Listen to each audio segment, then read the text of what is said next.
Bismillahirrahmanirrahim. Assalamualaikum warahmatullahi wabarakatuh.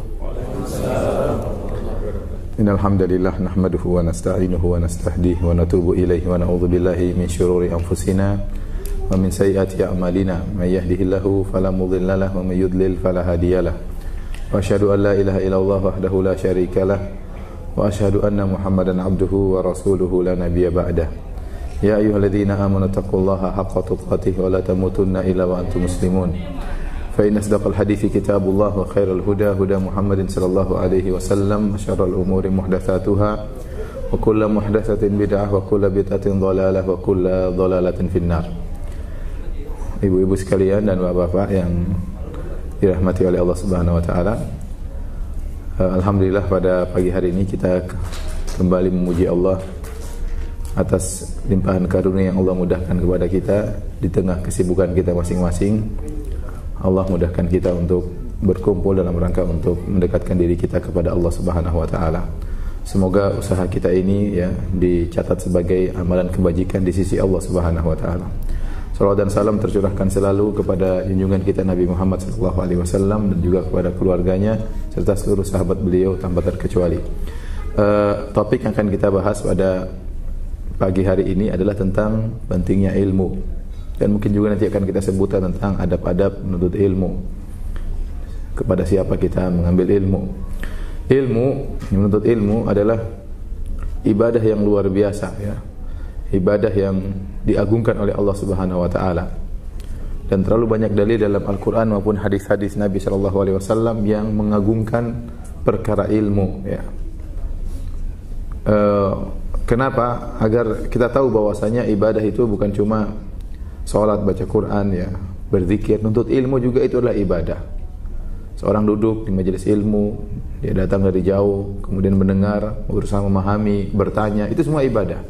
Itu semua ibadah yang dicintai oleh Allah Subhanahu wa taala. Di awal pengajian ini kita akan sebutkan tentang dalil-dalil dari Al-Qur'an, kemudian kita akan sebutkan sebagian dalil dari sunnah Nabi sallallahu alaihi wasallam tentang agungnya ilmu. Di antara dalil dalam Al-Qur'an yang menjelaskan tentang agungnya ilmu seperti firman Allah Subhanahu wa taala, "Qul hal yastawil ladzina ya'lamuna wal ladzina la ya'lamun." Katakanlah apakah sama antara orang-orang yang berilmu dengan orang-orang yang tidak berilmu? Jawabannya tidak sama. Ini namanya istifham ingkari. Jawaban ya ini Allah bertanya untuk mengingkari. Apakah sama? Jawabannya tentu tidak sama. Apakah sama antara qul hal yastawil ladzina ya'lamun wal ladzina la ya'lamun? Apakah sama orang-orang yang berilmu dengan orang-orang yang tidak berilmu? Jawabannya tentu tidak sama. Tidak sama dalam sisi apa? Dalam segala hal. Ya, dalam perilaku, dalam kedudukannya di sisi Allah Subhanahu wa taala, ibadahnya ya, kekhusyuannya tidak sama. Tidak sama orang yang berhaji hanya ikut-ikutan dengan orang yang belajar dulu sebelum berhaji. Tidak sama. Tidak sama antara orang yang salat hanya ikut-ikutan dengan orang yang belajar fikih salat. Tentu tidak sama di sisi Allah Subhanahu wa taala. Pahalanya pun tidak sama, di akhirat pun tidak sama. Tidak sama dalam segala hal. Allah tidak akan menyamakan antara orang berilmu dengan orang yang tidak berilmu. Ini motivasi bagi seorang untuk belajar ilmu agar dia menjadi mulia di sisi Allah Subhanahu wa taala. Karena akan dibedakan antara orang berilmu dengan orang tidak berilmu.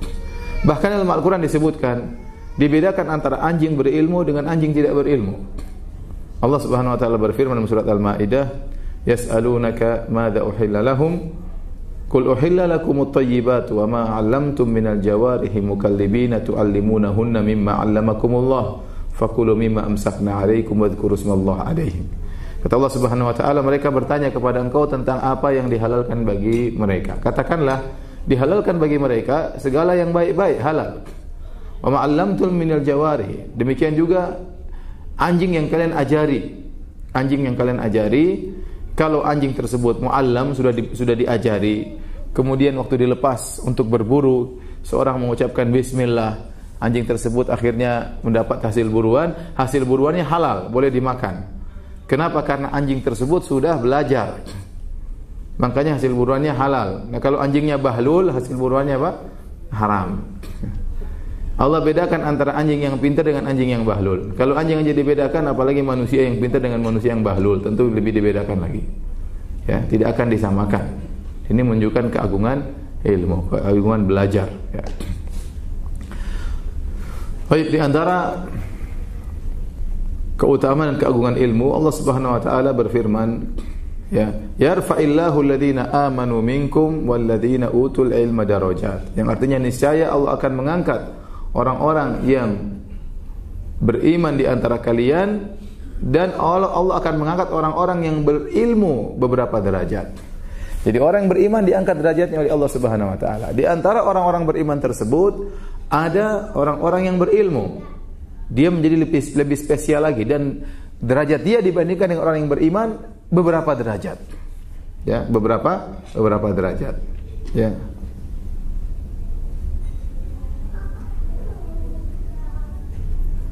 Jadi menjadi tinggi. Ya, dalam Al-Qur'an Allah mengatakan walaqad ataina Dawuda wa Sulaimana ilma. Qala alhamdulillahilladzi faddalana ala katsirin min ibadihi almu'minin. Sungguh kami telah berikan kepada Daud dan Sulaiman ilmu. Maka keduanya berkata, ya, segala puji bagi Allah yang telah menjadikan kami unggul, lebih tinggi daripada kebanyakan hamba-hambanya yang beriman. Ini dalil bahwasanya orang beriman ada dua tingkatan. Ada yang beriman tidak berilmu, ada beriman yang berilmu. Dan beda antara keduanya jauh beberapa derajat. Beda antara keduanya beberapa derajat. Maka seorang tidak hanya mencukupkan dirinya dengan iman, tapi dia berusaha untuk berilmu karena derajatnya akan diangkat oleh Allah Subhanahu wa taala. Makanya para nabi dijadikan mulia dibandingkan dengan yang lain karena ilmunya, karena ilmu. Baik. Di antara dalil tentang keutamaan dan keagungan ilmu, Allah Subhanahu wa taala berfirman, "Syahidallahu annahu la ilaha illa huwa wal malaikatu wa ulul ilmi qa'iman bil qist." Dalam surat Al-Imran kata Allah Subhanahu wa taala, Allah bersaksi, ya, bahwasanya tidak ada yang berhak disembah kecuali Allah. Wal malaikah wa ulul ilmi qa'iman bil qist. Demikian juga para malaikat bersaksi, dan demikian juga orang-orang yang berilmu yang menjadi saksi. Jadi Allah sedang mempersaksikan sesuatu yang sangat agung, itu tentang la ilaha illallah, kalimat yang paling agung, yang dimana manusia diciptakan demi menegakkan la ilaha illallah. Karena ini sesuatu yang agung, maka Allah memberikan persaksian, syahidallah. Allah bersaksi akan keagungan la ilaha illallah. Ternyata Allah menjadikan persaksian Allah sebagai hujjah, argumentasi tentang sesuatu yang sangat agung, itu la ilaha illallah. Ternyata Allah menggandengkan persaksian Allah dengan persaksian malaikat dan persaksian orang berilmu. Ini menunjukkan agungnya orang yang berilmu. Kenapa? Persaksiannya digandengkan dengan persaksian malaikat dan persaksian Rabbul Alamin. Syahidallahu annahu la ilaha illa hu wal malaikatu wa ulul ilmi qa'iman bil qist. Ya, tidak sembarang orang persaksiannya dijadikan dalil oleh Allah. Ternyata Allah menjadikan persaksian orang-orang berilmu sebagai dalil, hujjah akan la ilaha illallahnya Allah Subhanahu wa taala. Ini ayat yang paling menunjukkan akan agungnya orang berilmu. Allah tidak menyebutkan yang lainnya. Allah menyebutkan tentang orang yang berilmu. Baik. Di antara ayat-ayat yang menunjukkan agungnya ilmu, ya, Allah Subhanahu wa taala menggandengkan antara jihad dengan pedang dengan menuntut ilmu. Ya. Wa ma kana al-mu'minuna liyanfiru kaffah falawla nafara min kulli firqatin minhum ta'ifatun liyatafaqahu fid din wa liyunziru qaumahum idza raja'u ilaihim la'allahum yahdharun. Allah Subhanahu wa taala tidak pantas seluruh kaum mukminin pergi berjihad. Tidak boleh seluruhnya pergi berjihad. Harus ada sebagian orang yang menuntut ilmu. Bertafaqquh fid din, belajar tentang agama, untuk beri peringatan kalau para mujahidin kemudian pulang diberi peringatan. Ya. Di sini Allah menggandengkan antara penuntut ilmu dengan orang yang berjihad. Ini adalah kemuliaan bagi orang yang menuntut ilmu. Oleh karenanya banyak ulama yang mengatakan menuntut ilmu adalah bagian dari jihad. Karena jihad dalam Islam dengan dua cara. Al-jihad bis-sinan wal jihad bil lisan. Jihad dengan pedang dan jihad dengan lisan, dengan tulisan, dengan dakwah. Ya, dua-duanya disebut jihad dalam Islam dan dua-duanya sangat penting. Oleh karenanya dalam ayat-ayat yang lain Allah menyuruh berjihad dengan ilmu.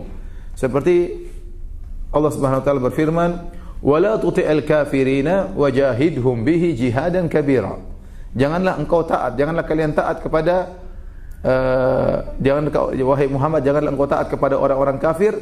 Kemudian kata Allah Subhanahu wa taala, "Wajahidhum bihi jihadan kabira."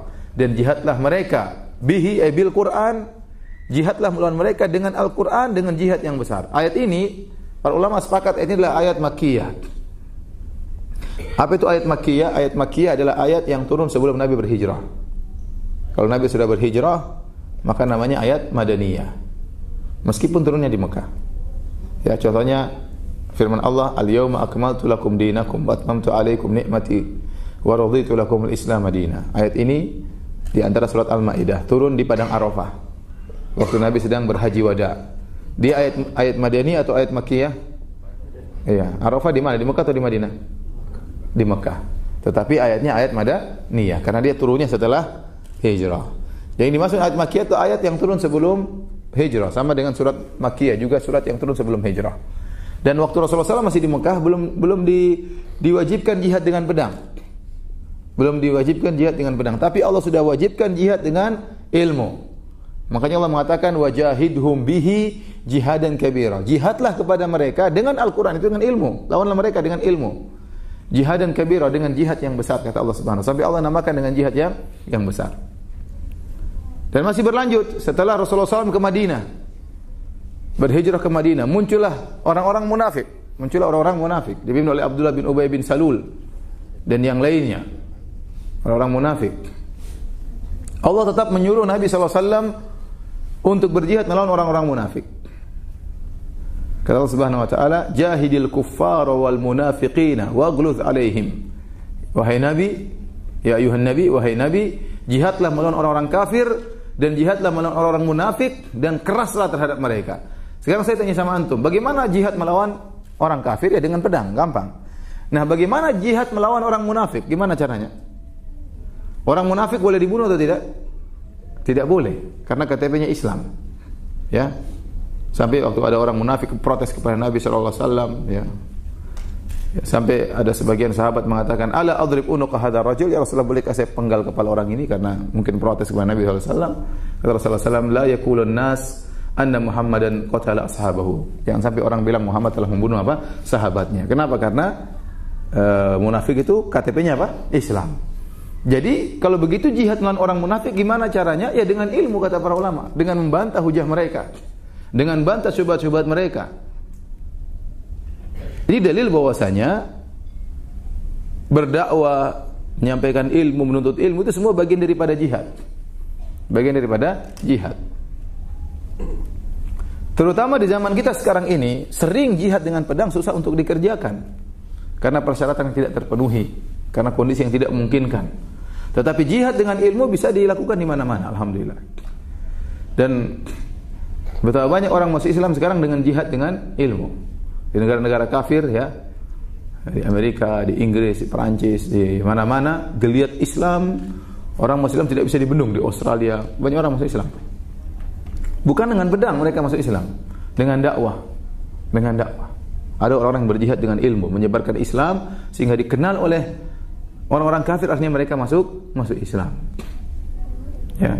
Katanya jangan kita meremehkan untuk ilmu. Untuk ilmu itu adalah berjihad di jalan Allah Subhanahu wa taala. Sampai-sampai banyak ulama yang berpendapat ya, di antara asnaf mustahiqiz zakat ats-tsamaniyah, di antara orang-orang yang berhak menerima zakat yang 8 disebut dalam surat At-Taubah, innamas shadaqatu lil fuqara wal masakin wal amilina 'alaiha ya wal mu'allafati qulubuhum, kemudian apa? Fi riqab, kemudian wal gharimin wa fi sabilillah. Di antara yang berhak untuk menerima zakat adalah fi sabilillah, orang-orang berjihad di jalan Allah. Sampai banyak ulama berpendapat bukan cuma yang berjihad dengan pedang, yang berjihad dengan ilmu juga berhak mendapat zakat. Sampai banyak ulama mengatakan para ustaz juga berhak mendapat apa? Zakat, para dai. Karena mereka sedang berada di medan jihad, dan medan jihad mereka tidak dianggap remeh karena mereka berjuang menyebarkan Islam, kemudian juga menepis syubhat-syubhat orang-orang kafir, menepis syubhat-syubhat orang-orang munafik. Ini pendapat sebagian ulama, ya. Sebagian ulama mengatakan tidak, yang dimaksud dengan jihad dalam ayat tersebut adalah jihad yang benar-benar jihad dengan pedang. Ya, tapi sebagian ulama berpendapat tidak, terutama di zaman sekarang ini, ya, apalagi jihad tidak semudah yang kita bayangkan, sering syaratnya tidak terpenuhi, ya, maka di antara yang berhak menerima zakat adalah orang-orang yang bergerak di bidang dakwah, murni untuk dakwah, maka ini boleh menyalurkan uang zakat. Karena dianggap berdakwah adalah di jihad di jalan Allah Subhanahu wa taala. Hadirin dan hadirat yang dirahmati Allah Subhanahu wa taala, ya. Bahkan ada sebagian ulama yang mengatakan bahwasanya jihad dengan ilmu adalah tujuan, adapun jihad dengan pedang adalah sarana. Jihad dengan ilmu adalah tujuan, jihad dengan pedang sarana. Kenapa? Karena asalnya dakwah. Nabi diutus asalnya dakwah. Kapan Nabi disuruh berjihad? Tatkala dakwah tersebut dihalangi. Ya, benar atau tidak? Nabi diutus untuk tujuan apa? Untuk jihad atau untuk dakwah? Untuk dakwah. Ya, kalau Islam bisa sampai, bisa diterima oleh masyarakat, sudah enggak perlu jihad. Kapan jihad disyariatkan? Tatkala dihalangi risalah Allah untuk tersebarkan di alam semesta, baru kemudian ada syariat jihad. Ini dalil bahwasanya jihad dengan ilmu adalah tujuan, ya. Adapun jihad dengan pedang itu adalah sarana jika tatkala jihad dengan ilmu terhalangi. Ini semua menunjukkan akan pentingnya menuntut ilmu agar kita mencari ilmu. Kemudian di antara dalil tentang pentingnya ilmu, lihatlah bagaimana Nabi Musa alaihissalam dalam Al-Quran rela untuk berjalan bertahun-tahun demi untuk menuntut ilmu, merendahkan dirinya di hadapan Nabi Khadir dalam rangka untuk menuntut ilmu. Ya. Kata Allah Subhanahu wa taala, "Wa idz qala Musa li fatahu la abrahu hatta ablugha majma'al bahraini aw amdiya huquba." Ya, kata Nabi Musa alaihissalam tatkala Allah berfirman, tatkala Nabi Musa berkata kepada pembantunya, kepada muridnya yaitu Yusha bin Nun yang nanti akan menjadi nabi setelah Nabi Musa meninggal dunia. Yusha bin Nun, kata Nabi Musa, aku akan terus berjalan ya sampai kita bertemu dengan pertemuan dua lautan, dan saya tidak akan berhenti meskipun harus berjalan puluhan kilo, enggak apa-apa. Jalan terus. Ya. Ya, meskipun bertahun-tahun akan jalan terus, kata Nabi Musa alaihissalam. Ya, hukum itu artinya puluhan tahun, ya. Enggak jadi masalah. Yang penting saya ingin menuntut ilmu. Padahal Nabi Musa alaihissalam sedang berdakwah. Dia sedang berdakwah di umatnya, di kaumnya. Tapi menambah ilmu itu juga penting. Sehingga dia berkorban meninggalkan kaumnya, padahal meninggalkan kaumnya ini rawan. Nabi Musa pernah meninggalkan kaumnya, suruh Nabi Harun jaga, ternyata kaumnya berkhianat, mereka menjadikan patung, membuat patung sapi. Gara-gara ditinggal Nabi Musa sebentar, kurang ajar ya Bani Israel. Ya, tapi ini ada perkara yang penting, dia harus tuntut ilmu. Maka dia harus pergi meninggalkan kaumnya. Mungkin dia lihat sudah kondisi sudah membaik, maka dia meninggalkan sementara meninggalkan dakwahnya untuk apa? Menuntut ilmu. Jadi para dai pun demikian, terkadang dia punya majelis, terpaksa dia harus tinggalkan meskipun beberapa waktu, mungkin ada daurah ulama, dia datang, majelisnya libur dulu dalam rangka untuk menambah apa? Menambah ilmu. Terus Nabi Musa berjalan merendahkan dirinya di hadapan ilmu. Karena untuk ilmu dia nekat meninggalkan berjalan jauh. Dan waktu ketemu Nabi Khadir, maka dia pun menyampaikan dengan penuh kerendahan. Dia tidak sombong. Padahal ulama sepakat Nabi Khadir, Nabi Musa lebih afdal daripada Nabi Khadir. Ulama sepakat. Ya, Nabi Musa ini luar biasa. Ya, kata Allah, wa kana indallahi wajiha. Sungguhnya Nabi Musa itu memiliki kedudukan di sisi Allah. Kedudukan di sisi Allah. Bukan kedudukan di bupati, bukan kedudukan di Pak RT, bukan. Kedudukan di sisi Allah Subhanahu wa taala. Ya ayyuhalladzina amanu la takunu kalladzina adaw Musa fabarra'ahu Allahu mimma qalu wa kana indallahi wajiha. Wahai orang yang beriman, janganlah kalian seperti orang-orang yang menyakiti Nabi Musa. Lalu Allah membersihkan Nabi Musa atas tuduhan-tuduhan mereka. Wa kana indallahi wajiha. Ya. Dan dia memiliki kedudukan di sisi Allah Subhanahu wa taala. Nabi Musa ini orang yang sangat bersabar ya. Padahal orangnya kuat, sekali jotos bisa mampus orang. Dan Nabi Musa sudah praktekkan, dia pernah pukul orang dari pengikut Firaun, sekali jotos apa? Mati. Dia pernah pukul batu sampai ada bekas pukulannya, saking apa? Kuatnya Nabi Musa ya. Pernah malaikat datang ditampar oleh Nabi Musa. Kuat sekali Nabi Musa alaihissalam. Malaikat tersebut datang dalam jalan tubuh manusia, ditampar oleh Nabi Musa.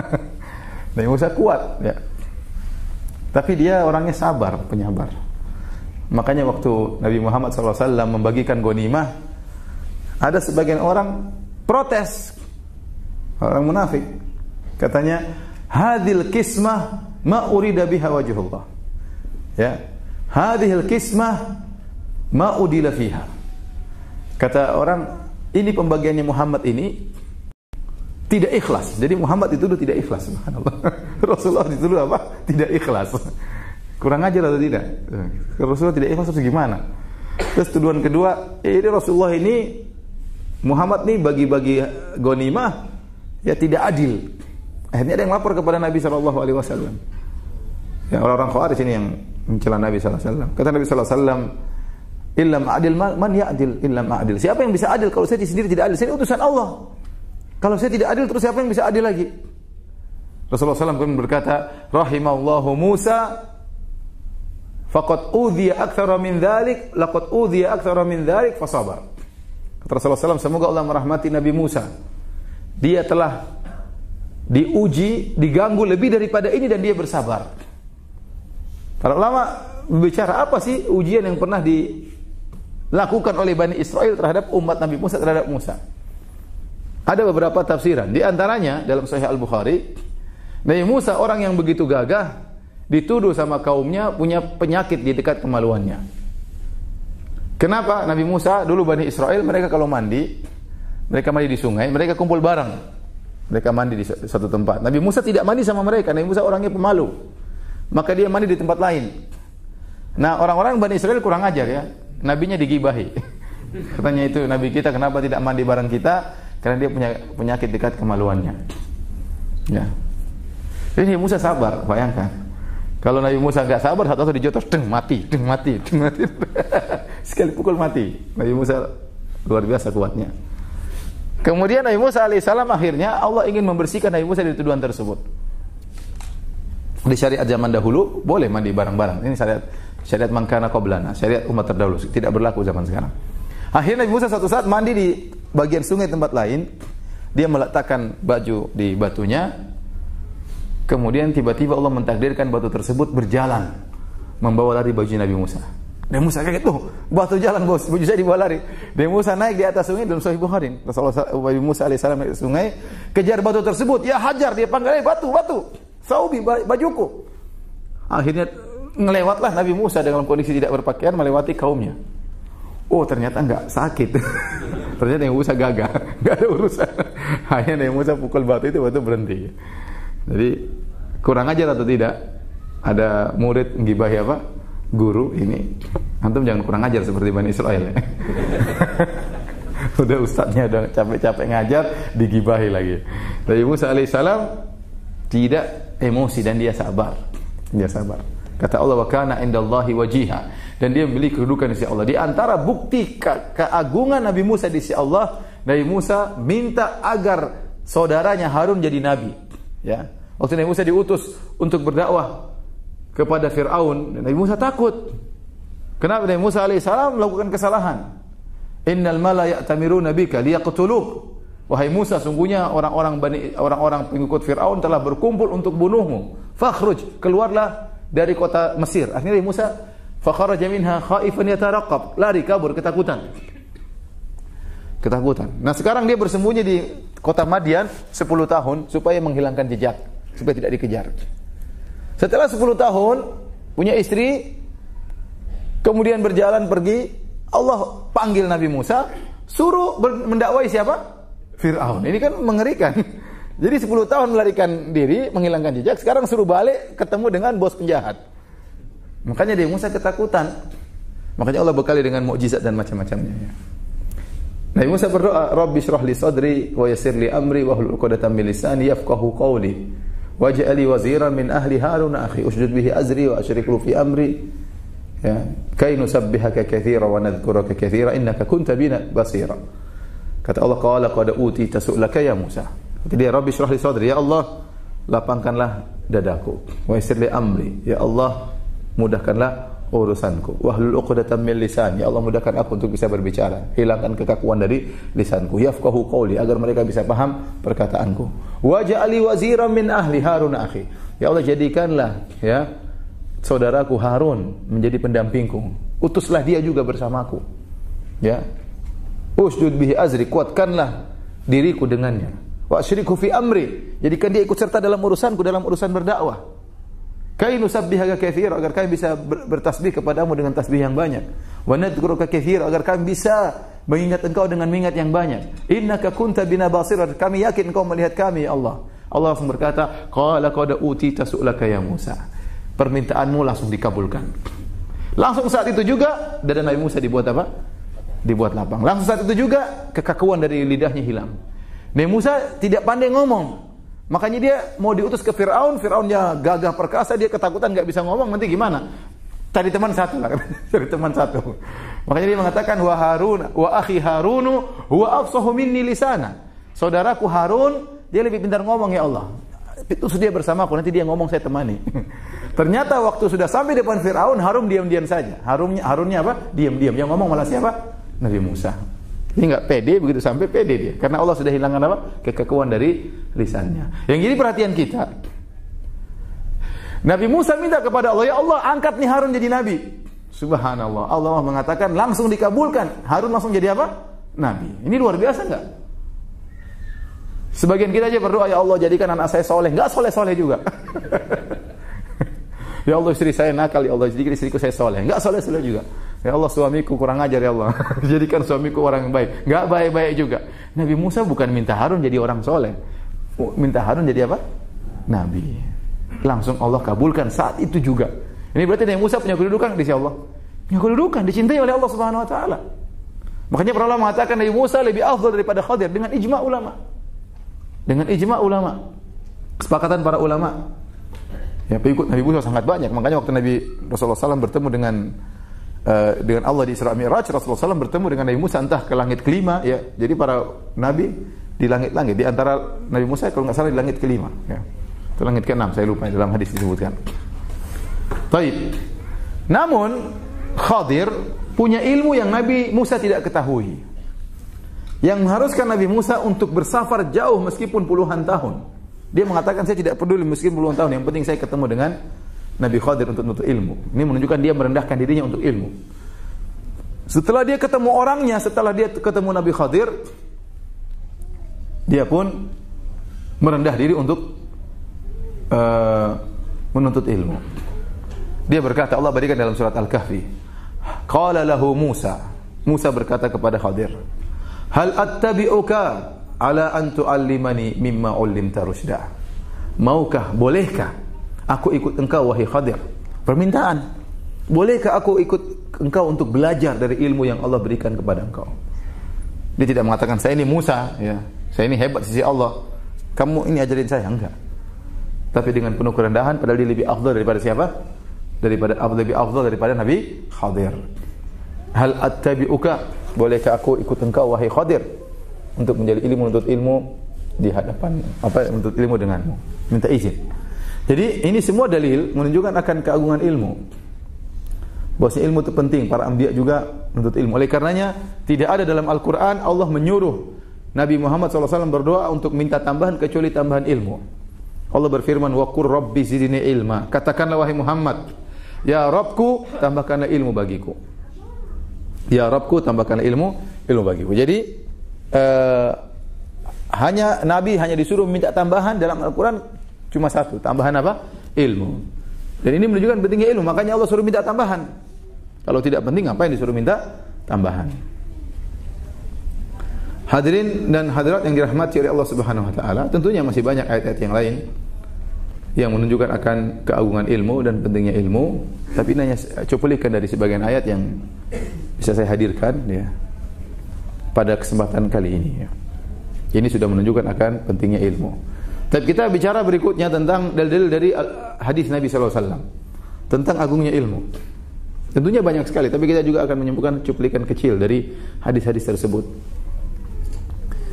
Di antara hadis ya, barang siapa menuntut ilmu di Masjid Nabawi, maka seperti orang berjihad di jalan Allah. Hadisnya sahih. Ini khusus menuntut ilmu di Masjid Nabawi. Mengajarkan ilmu atau menuntut ilmu di Masjid Nabawi seperti berjihad di jalan Allah Subhanahu wa taala, karena Nabi mengistimewakan Masjid Nabawi. Ya. Makanya para ulama di sana semangat kalau disuruh dakwah sana, mereka semangat, dan juga penuntut ilmu juga banyak di sana dengan berbagai macam halaqah di Masjid Nabawi, karena mereka tahu mereka sedang berjihad di jalan Allah Subhanahu wa taala. Di antara hadis-hadis kata Nabi sallallahu alaihi wasallam sahih Al-Bukhari, "Man yuridillahu bihi khairan yufaqihu fid din." Barang siapa yang Allah menghendaki kebaikan baginya, Allah akan mudahkan dia faqih, paham tentang masalah agama. Yufaqihu fid din. Allah akan mudahkan dia paham tentang masalah agama. Nah, hadis ini kalau kita perhatikan, Ya, Allah mengatakan man yuridillahu bihi khairan. Barang siapa yang Allah menghendaki kebaikan baginya. Khairan artinya kebaikan. Khairan artinya kebaikan. Di sini khairan datang dalam bentuk tanwin. Ada tanwinnya, khairan. Beda, Nabi tidak menggunakan alif lam, al khaira, tidak. Tapi Nabi mengatakan apa? Khairan. Dan dalam kaidah usul fikih, kalau tanwin datang dalam konteks penafian atau konteks persyaratan, maka memberikan faedah keumuman. Di sini ada konteks persyaratan. Man, barang siapa? Yuridillahu bi khairan. Makanya persyaratan, makanya majzum, yurid jadi yuridillahu. Majzum dia. Karena ini menunjukkan man syartiyah. Ini yang ngerti bahasa Arab ya. Kalau enggak ngerti ya sudah, melongo aja. Sudah tinggal jauh-jauh di negeri Arab enggak ngerti bahasa Arab. Kasihan ya. Ya, begitulah. Man yuridillahu bihi khairan, barang siapa yang Allah kehendaki baginya kebaikan secara umum, kebaikan apa saja, yufaqihu fiddin, maka Allah akan menggunakan dia tentang paham tentang agama. Antum ingin dapat kebaikan yang banyak, nuntut ilmu. Ilmu itu pintu kunci membuka pintu-pintu kebaikan. Al-Hafidz Ibnu Hajar dalam Fathul Bari mengatakan khairan di sini tanwin li ta'zim, untuk beri pengagungan. Maksudnya apa? Kebaikan yang akan diperoleh oleh penuntut ilmu bukan kebaikan biasa, tapi kebaikan yang spesial. Makanya ditanwinkan oleh Nabi sallallahu alaihi wasallam. Maka saya katakan, kalau Anda dalam hati Anda ada rasa cinta kepada ilmu, tanda-tanda kebaikan, berarti Allah sayang sama Anda. Karena di antara tanda-tanda Allah sayang kepada seorang, Allah buat dia paham tentang agama. Bagaimana dia bisa paham? Dia dibuat cinta sama majelis ilmu. Dia semangat datang, mendengar pengajian, senang dengan majelis ilmu. Senang belajar, senang mencatat, senang mengulangi, senang bertanya tentang masalah agama. Maka ini bertanda Allah sayang sama dia. Tapi kalau orang sudah benci dengan majelis ilmu, tidak suka pengajian, berpaling, ya ini ada tanda keburukan. Ya, tanda-tanda keburukan. Karena hadirin hadirat yang dirahmati Allah Subhanahu wa taala, ini antara hadis yang agung yang menunjukkan betapa mulianya seorang yang belajar agama. Hadis yang lain, ya, hadis yang masyhur, yang panjang, kata Nabi SAW, man salaka tariqan yaltamisu fihi ilman sahalallahu lahu bihi tariqan ilal jannah. Barang siapa yang menempuh satu jalan untuk menuntut ilmu, maka Allah mudahkan jalannya menuju surga. Kemudian kata Nabi SAW, wa innal malaikata la tadau ajnihataha li talibil ilmi ridhan lima yasna. Sungguhnya malaikat meletakkan sayap-sayap mereka. Tidak mereka kepak-kepakan, mereka letakkan di atas bumi. Ya, bagi penuntut ilmu. Kenapa? Karena mereka senang, ridha dengan apa yang dilakukan oleh orang yang sedang menuntut ilmu. Kemudian kata Nabi sallallahu alaihi wasallam, wa innal alim wa innal fadlul alim 'alal 'abid ka fadlil qamari 'ala sa'iril kawakib. Sungguhnya kemuliaan seorang yang berilmu dibandingkan dengan seorang yang tidak berilmu, ahli ibadah namun tidak punya ilmu, seperti perbandingan rembulan dibandingkan dengan seluruh bintang-bintang. Kemudian kata Nabi sallallahu alaihi wasallam, wa innal 'alima la yastaghfiru lahu man fis samawati wa man fil ardi hatta al-hitani fil bahr. Sungguhnya orang alim itu akan dimohonkan ampunan bagi penghuni langit dan penghuni bumi. Malaikat mendoakan, penghuni bumi mendoakan, sampai ikan-ikan di lautan juga mendoakannya agar dia diampuni oleh Allah Subhanahu wa taala. Kemudian kata Nabi sallallahu alaihi wasallam, wa innal anbiya wa innal ulama warathatul anbiya. Dan sungguhnya para ulama adalah pewaris para nabi. Wa innal anbiya lam yuwarrithu dinaran wala dirhaman. Dan para anbiya, para rasul, mereka tidaklah mewariskan dinar dan dirham. Wa innama warathul ilma, tapi yang mereka wariskan adalah ilmu. Faman akhadahu faqad akhadha bihadzin wafir. Barang siapa yang mengambil ilmu, maka dia telah mengambil bagian warisan yang besar. Hadirin dan hadirat yang dirahmati Subhanahu wa taala, dalam hadis ini mengumpulkan berbagai macam keutamaan menuntut ilmu. Kita mulai satu persatu. Yang pertama, kata Nabi sallallahu alaihi wasallam, man salaka tariqan yaltamisu fihi ilman sahalallahu bihi lahu tariqan ilal jannah. Barang siapa menuntut ilmu barang siapa menempuh suatu jalan dalam rangka menuntut ilmu, maka Allah mudahkan jalannya menuju surga. Jadi ada orang yang jalan kaki, ada yang naik motor, ada yang naik mobil, ya. Ada yang berkilo-kilo dia. Itu semua jalannya semakin buat dia mudah menuju surga. Ya, Nabi Musa berjalan tadi menuntut ilmu sampai dia tidak peduli meskipun dia mengatakan seandainya kita tidak ketemu tempat tersebut saya akan berjalan terus meskipun puluhan tahun. Karena dia tahu berjalan untuk ilmu itu berpahala. Semakin mempercepat seorang menuju surga. Ya. Apalagi cuma dekat ya. Cuma dari Dauha ke mana? Al-Khar. Dekat aja, enggak jauh-jauh. Semakin jauh enggak apa, bagus nih jadi masalah, ya. Ya. Ini sudah dekat tidak jalan juga. Ini gimana, repot kan? Ya. Baik. Saya tanya sama antum. Kalau ada orang berjalan kaki atau berjalan menggunakan kendaraan menuju masjid, sesungguhnya dia berjalan menuju surga atau tidak? Iya, tidak, itu tidak khilaf. Berarti dia berjalan menuju surga. Kalau ada orang misalnya harus menempuh perjalanan untuk memberi makan kepada fakir miskin, untuk membantu orang-orang yang kena bencana, perjalanannya menuju surga atau tidak? Menuju surga. Kalau ada orang pergi ingin umrah, melewati jalan, ada yang naik pesawat, ada yang lewat daratan dari Qatar menuju ke Saudi, ya. Mungkin biar lebih murah ya. Lebih murah atau lebih mahal? Murah. Lebih murah. Apa? Sama keluarga, yang penting bisa umrah. Jalan sampai berapa kilo? 700. 1200. Oh, dekat 1200. Ya, dekat. Saya pernah naik mobil 1300 kilo ya. Dari mana? Dari Madinah ke Jubel. Bolak-balik naik mobil sendiri. Bisa berarti. Berarti kita berjalan menuju surga atau tidak? Iya. Kita sepakat akan hal ini. Semua langkah kaki yang kita langkahkan menuju amal soleh, berarti berjalan menuju surga. Lantas pertanyaan berikutnya, kalau semua langkah kaki yang kita langkahkan menuju kebaikan adalah menuju surga, kenapa Nabi mengkhususkan untuk ilmu? Paham? Nabi dalam hadis mengatakan, "Man salaka tariqan yaltamisu fihi ilman, sahalallahu lahu bihi tariqan ilal jannah." Barang siapa yang melangkahkan kakinya dalam rangka menuntut ilmu, Allah mudahkan jalannya menuju surga. Kenapa Rasulullah SAW mengkhususkan melangkahkan kaki untuk menuntut ilmu? Ada yang tahu jawabannya? Bukankah ke masjid juga menuju surga? Bukankah umrah juga menuju surga? Bukankah membantu bencana alam juga menuju surga? Kenapa Rasulullah SAW mengkhususkan menuntut ilmu? Ada yang tahu jawabannya? Tanpa itu nggak tahu gimana melakukan proses ibadah. Masya Allah, saya nggak ada hadiahnya. Kata Bapak, karena dengan ilmu seorang tidak akan tahu bagaimana proses ibadah. Dan itu benar. Para ulama mengatakan kenapa dikhususkan ilmu? Karena kata para ulama, ya, melangkahkan kaki dalam menuntut ilmu itu jalan tercepat menuju surga dibandingkan yang lainnya. Jalan tercepat menuju surga dibandingkan dengan yang lainnya. Kenapa? Dengan menuntut ilmu akan terbuka cakrawala kebaikan-kebaikan. Dengan menuntut ilmu kita akan tahu tentang pintu-pintu keburukan untuk kita jauhi. Ada pintu-pintu kebaikan yang tadinya tidak kita ketahui, kita akhirnya tahu. Kita tahu kalau berhaji bagaimana pahalanya biar lebih besar. Kita tahu kalau kita sholat bagaimana pahalanya lebih besar. Semuanya dengan apa? Dengan ilmu. Maka untuk mempercepat waktu untuk dapat surga, caranya menuntut ilmu. Makanya dikhususkan penyebutan barang siapa yang berjalan dalam rangka menuntut ilmu, dimudahkan jalan menuju surga. Padahal semuanya juga menuju surga. Tapi ini adalah jalan yang tercepat. Dari sini kita tahu menuntut ilmu tidak sembarang. Menuntut ilmu itu penting. Penting itu ibadah mulia. Kita berpahala dapat ilmu. Dan kita bisa merasakan, dulu saya tidak belajar, tidak tahu, sekarang sudah tahu, ini ilmu berkembang. Ada kebahagiaan yang kita dapatkan. Baik, poin yang kedua, kata Nabi SAW, wa innal malaikata la tadau ajnihataha li talibil ilmi ridhan bima yasna. Sungguhnya malaikat meletakkan sayapnya kepada penuntut ilmu karena ridha dengan apa yang dilakukan oleh penuntut ilmu. Malaikat makhluk yang luar biasa yang Allah ciptakan dengan sayap. Ya.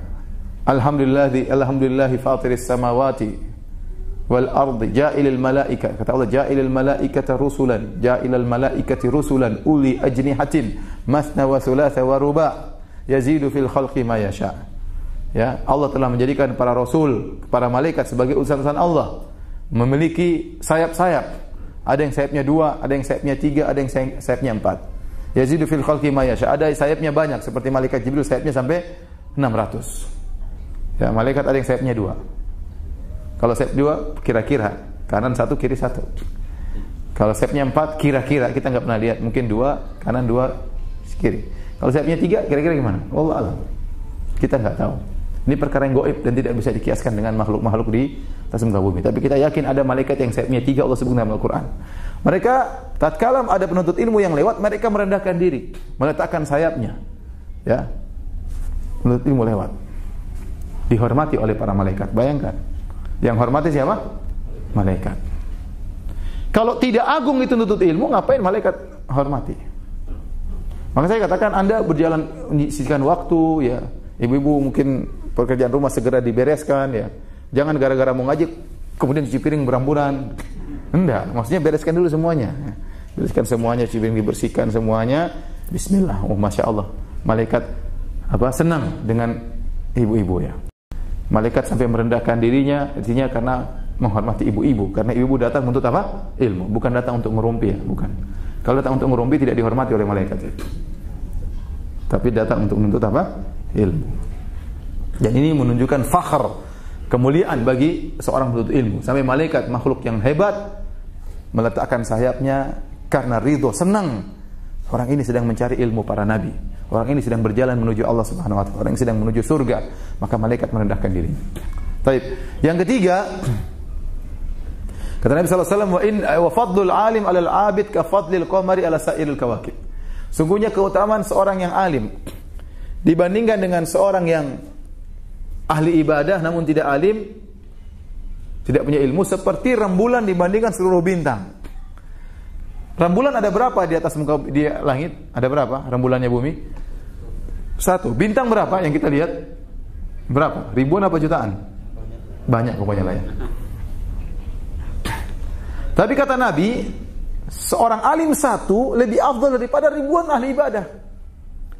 Sebagaimana rembulan bulan purnama, dia yang bermanfaat bagi orang di atas muka bumi, bisa melihat ada penerangan. Kenapa rembulan tersebut lagi purnama? Bintang-bintang meskipun banyak tidak bisa beri penerangan. Dia hanya untuk dirinya sendiri. Nah, demikianlah kira-kira ahli ibadah bagus. Tidak tercela ahli ibadah bagus. Ahli ibadah rajin salat, rajin baca Quran, ya. Rajin ibadah, sedekah, tapi dia untuk dirinya sendiri. Beda dengan orang alim memberi penerangan bagi yang lainnya.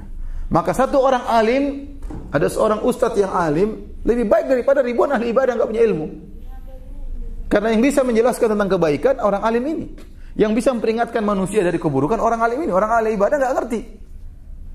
Yang jadi bahaya kalau ahli ibadah sok berfatwa, itu yang bahaya. Fatwanya pakai perasaan. Benar. Rasulullah SAW sebutkan contohnya. Bagaimana ahli ibadah berfatwa dengan perasaan dan bahaya. Akibatnya buruk bagi dia. Contoh. Seperti kisah pembunuh 100 nyawa. Ada seorang sudah membunuh 99 nyawa. Kemudian dia bertanya, mana orang paling alim, saya ingin tanya. Tentang saya masih bisa diterima tobatnya oleh Allah atau tidak. Orang ini emosional, mudah sekali bunuh orang. Buktinya, akhirnya dia cari-cari, tidak ketemu. Ketemu ahli ibadah. Itu ada orang ahli ibadah. Tanya, bagaimana? Apakah saya masih bisa diterima tobatnya oleh Allah? Kata ahli ibadah ini, dia fatwa dengan perasaan. Oh, enggak bisa. Ya, sudah 99 orang terlalu banyak kau bunuh. Artinya kalau bunuh 1-2 orang mungkin masih bisa diterima tobatnya. 99 terlalu apa? Terlalu banyak. Fatwanya pakai apa? Pakai perasaan. Akhirnya orang ini emosi, dipenggal kepalanya lengkap 100. Coba orang ini emosinya luar biasa gara-gara salah fatwa yang tidak sesuai dengan hawa nafsunya apa? Penggal kepalanya. Mengerikan. Akhirnya dia salah fatwa merugikan dirinya sendiri. Setelah bertemu dengan orang alim berfatwa dengan dalil, dengan ilmu, bukan dengan perasaan. Maka kata dia bisa, tapi syaratnya kau harus pergi ke tempat orang ahli ibadah, tinggalkan kampungmu, pergi ke kampung yang baru. Di sana banyak orang yang rajin ibadah, pergi sana, beribadah kepada Allah dengan mereka. Ini berfatwa dengan ilmu, tidak pakai perasaan. Contoh seorang berfatwa dengan perasaan juga, akhirnya mencelakakan dia di akhirat. Rasulullah SAW sebutkan tentang 2 orang yang saling bersaudara dari Bani Israel. Yang satu ahli ibadah, yang satu ahli maksiat. Akhirnya ahli ibadah ini sering menegur ahli maksiat tadi. Ya hadza, aqsir. Kata dia, wahai fulan, berhentilah. Tapi temannya cuek aja. Tetap aja bermaksiat. Terus berikutnya lagi dia tegur lagi, ya hadza, aqsir, wahai fulan, berhentilah. Temannya ditegur cuek aja. Ini sudah bagus, amar ma'ruf nahi munkar. Sampai akhirnya suatu hari temannya melakukan perkara yang parah. Kemudian orang temannya lagi yang baik, yang ahli ibadah menegur, ya hadza aqsir, wahai fulan, berhentilah. Teman yang ditegur ini tukang maksiat jengkel. Kata dia, da'ni wa rabbi, biarkan aku dan Allah. Kenapa kau ikut campur urusanku? Au bu'itha alayya raqiban, apakah Allah mengutus kamu sebagai pengawasku? Kata dia, ente ngapain ngawasi saya? Malaikat sudah ada, Allah sudah ada. Urusan saya dengan Tuhan. Ente ngapain tegur-tegur saya terus? Ini kan kurang ajar juga, Pak. Tukang maksiat itu kurang ajar juga. Akhirnya emosilah ahli ibadat ini, enggak punya ilmu. Dia emosi. Maka dengan logika dia, orang ini sudah didakwai berulang-ulang tidak mau terima, berarti orang ini tidak bisa dimampuni. maka dia berkata, la yaghfirullahu laka. Allah tidak akan ampuni engkau. Subhanallah. Ini kalimat bahaya sekali. Allah tidak akan ampuni engkau. Maka kemudian Allah tegur, man dzalladzi yata'ala alayya alla aghfira li fulan. Siapa yang berani-berani bersumpah bahwa aku tidak akan mengampuni si fulan tukang maksiat tersebut. Ya. Qad ghafartu lahu wa ahbatu amalak. Aku telah mengampuni dia dan aku gugurkan amalanmu, wahai ahli ibadah yang berfatwa tanpa ilmu. Bahaya tidak? Bahaya. Kalau ahli ibadah, dia ibadah aja, jangan sok berilmu. Ya. Harus pada tempatnya. Dan sekarang banyak fatwa-fatwa pakai perasaan. Fatwa-fatwa pakai perasaan. Contoh sederhana, seperti sebagian orang yang salah berfatwa, ya, kita apresiasi dengan perasaan mereka, tapi tidak boleh juga berfatwa kemudian berlebihan. Seperti tulis di sebagian masjid, ya, barang siapa yang memilih non muslim maka tidak akan kami sholati. Wah, ini ngeri juga fatwa ini, ya. Dan saya sering ditanya. Saya jelaskan bahwasanya munafik itu ada dua. Ada munafik akbar, ada munafik asgar. Nifak akbar, nifak asgar. Kalau nifak akbar maka tidak boleh disolati. Allah berfirman, "Wala tusalli ala ahadin mata minhum abada wa la takum ala qabrih." Tidak boleh menyolatkan orang munafik sama sekali. Rasulullah SAW dulu pernah menyolatkan Abdullah bin Ubay bin Salul. Waktu Abdullah bin Ubay meninggal dunia, maka Rasulullah SAW datang mau solat, ditegur sama Umar. Umar bilang, jangan ya Rasul. Tapi Rasulullah SAW tetap aja solat. Maka Allah turunkan ayat itu, tegur Nabi SAW. Nabi salah. Ya. Maka kalau orang munafik, kita tahu nifak akbar, ya, seperti nifak akbar zaman sekarang, misalnya membenci syariat Islam, meskipun KTP-nya Islam, tidak suka kalau ada orang menerapkan syariat Islam, benci kalau ada orang pergi ke masjid, benci kalau ada perempuan pakai jilbab. Ini bukan orang Islam, orang munafik. Benci dengan syariat Islam. Benci kalau orang pakai jenggot, benci kalau ada orang di atas mata kaki, benci syariat Islam, benci pada sunnah Nabi. Dia tahu sunnah Nabi tapi dia benci. Kita khawatir dia nifak akbar seperti ini. Ya. Jadikan Islam sebagai bahan ejekan dan yang lainnya. Ya. Kalau ini jangan disolatkan. Ini jangan disolatkan. Karena munafik. Tapi kalau nifak asgar, ya, maka tetap disolatkan. Contoh nifak asgar, kata Nabi SAW, ayatul munafik salasa. Tanda-tanda orang munafik ada 3. Idza haddatsa kadzaba, kalau dia ngomong dia dusta. Wa idza wa'ada akhlafa, kalau dia berjanji dia menyelisihi. Wa idza tumina khana, kalau dia diberi amanah dia berkhianat. Kalau kita punya teman, kalau bikin janji selalu bohong, ini munafik atau bukan? Munafik, selalu demikian. Tapi munafik kecil atau munafik besar? Munafik kecil. Sama. Asqalus salawat alal munafiqin, salat yang paling berat bagi orang munafik adalah salat subuh dan salat apa? Isya. Kalau ada orang Islam tidak salat subuh berjamaah, munafik atau bukan? Tidak boleh disolatkan kalau mati. Kasihan sudah enggak salat berjamaah, enggak disolatin lagi. Ini dia terjerumus dalam salah satu sifat kemunafikan, tapi sifat nifak apa? Asghar, nifak kecil, bukan nifak apa? Besar. Nah, kalau seorang nyoblos memilih orang non muslim menjadi pemimpin, tidak dikatakan dia kafir, ya. Dia mungkin punya syubhat. Dia salah, kita bilang itu salah. Menyelisih ayat, tapi dia punya syubhat-syubhat. Mungkin dia memandang ini kan masalah duniawi, ya, tidak perlu bicara tentang masalah agama, mungkin, ya. Atau dia terpukau ini orang non muslim tapi adil dan macam-macamnya. Ini punya pendapat, ya. Ya, kita bilang salah, ya. Para ulama telah menjelaskan salah, fatwa ulama telah menjelaskan salah. Tapi tidak menjadikan orang ini kemudian apa? Munafik, tidak boleh disolatkan. Pelaku dosa besar, meskipun apapun besarnya selama dia masih muslim, wajib untuk disolatkan, fardu kifayah. Ada orang bunuh diri, mati bunuh diri. Disolatkan atau tidak? Disolatkan. Biarin aja, enggak usah dikafanin, enggak usah dimandiin. Dikafankan, dimandikan, disolatkan, didoakan. Dia lebih butuh kepada doa, kasihan. Ya. Ada orang berzina meninggal, berzina atau kena penyakit jantung. Ya. Kelebihan dosis obat yang dia makan. Ini terjadi. Disolatkan tidak? Disolatkan. Karena dia bukan orang kafir. Selama dia masih muslim disolatkan. Kalau ada ustaz tidak mau solatkan, wajar. Misalnya ada ustaz tidak mau solatkan, saya enggak mau solatkan, biar orang-orang jerah. Enggak apa-apa, itu hak dia. Tapi harus ada yang solatkan. Harus ada yang solatkan. Nabi SAW pernah meninggalkan tidak mau solat kepada sebagian orang karena ada dosa yang mereka lakukan. Tapi Nabi suruh sahabat yang lain untuk apa? Menyolatkan. Ya. Sebagai bentuk memberi pelajaran. Jadi jangan sampai karena kita ikut perasaan saking jengkel sama non muslim ini, kok ada orang Islam yang membelanya dan macam-macamnya. Akhirnya kita bikin fatwa yang mati tidak mau kita salatkan. Nah juga ini fatwa dengan perasaan ya. Perasaannya kita hargai, tapi menghukum tidak boleh berlebihan. Ada orang mencuri, kita jengkel. Ya hukumannya dipotong tangan, bukan digedor, dibunuh ya, enggak. Paham? Kalau Anda membunuh orang yang mencuri, Anda dengan penggal kepalanya, dengan tembak kepalanya, berarti Anda menghukum juga bukan dengan syariat Islam. Boleh kita emosi, tapi emosi tersebut pun harus diterapkan dengan sesuai apa? Syariat. Sesuai dengan syariat. Ya. Baik hadirin dan hadirat yang dirahmati Allah Subhanahu. Ini kembali kita kepada bahwasanya orang alim lebih utama dibandingkan ribuan ahli ibadah. Sebagaimana rembulan satu lebih baik daripada ribuan bintang. Karena bintang-bintang hanya menerangi diri mereka. Orang ahli ibadah mulia di sisi Allah, tapi kemuliaannya tidak berpindah kepada yang lainnya. Berbeda dengan orang alim. Maka dia yang akan mengajarkan kebaikan kepada umat, dia akan mengingatkan akan keburukan, ya. Maka dia lebih afdal daripada ribuan ahli ibadah. Apalagi zaman sekarang ini, yang kita butuhkan orang alim. Alhamdulillah orang ahli ibadah banyak di tanah air kita. Tapi yang kita butuh orang alim, bukan orang so alim, ya. Tapi orang yang alim, benar-benar alim, belajar bertakwa kepada Allah tatkala menyampaikan sesuatu, bukan asal nyemprot, asal ngomong, enggak. Ya. Ini yang kita butuhkan. Ini yang bisa membawa perbaikan kepada umat. Baik. Selanjutnya Nabi sallallahu alaihi wasallam bersabda, "Wa innal 'alim la yastaghfiru lahu man fis samawati man fil ardi hatta al-hitan fil bahr." Dan sesungguhnya seorang alim akan dimohon ampunan baginya oleh penghuni langit dan penghuni bumi sampai ikan-ikan di lautan. Saking begitunya Rasulullah SAW menegaskan, penghuni bumi juga mendoakan orang alim sampai ikan-ikan. Kita enggak dengar benda-benda mati mendoakan. Benda mati mereka bertasbih.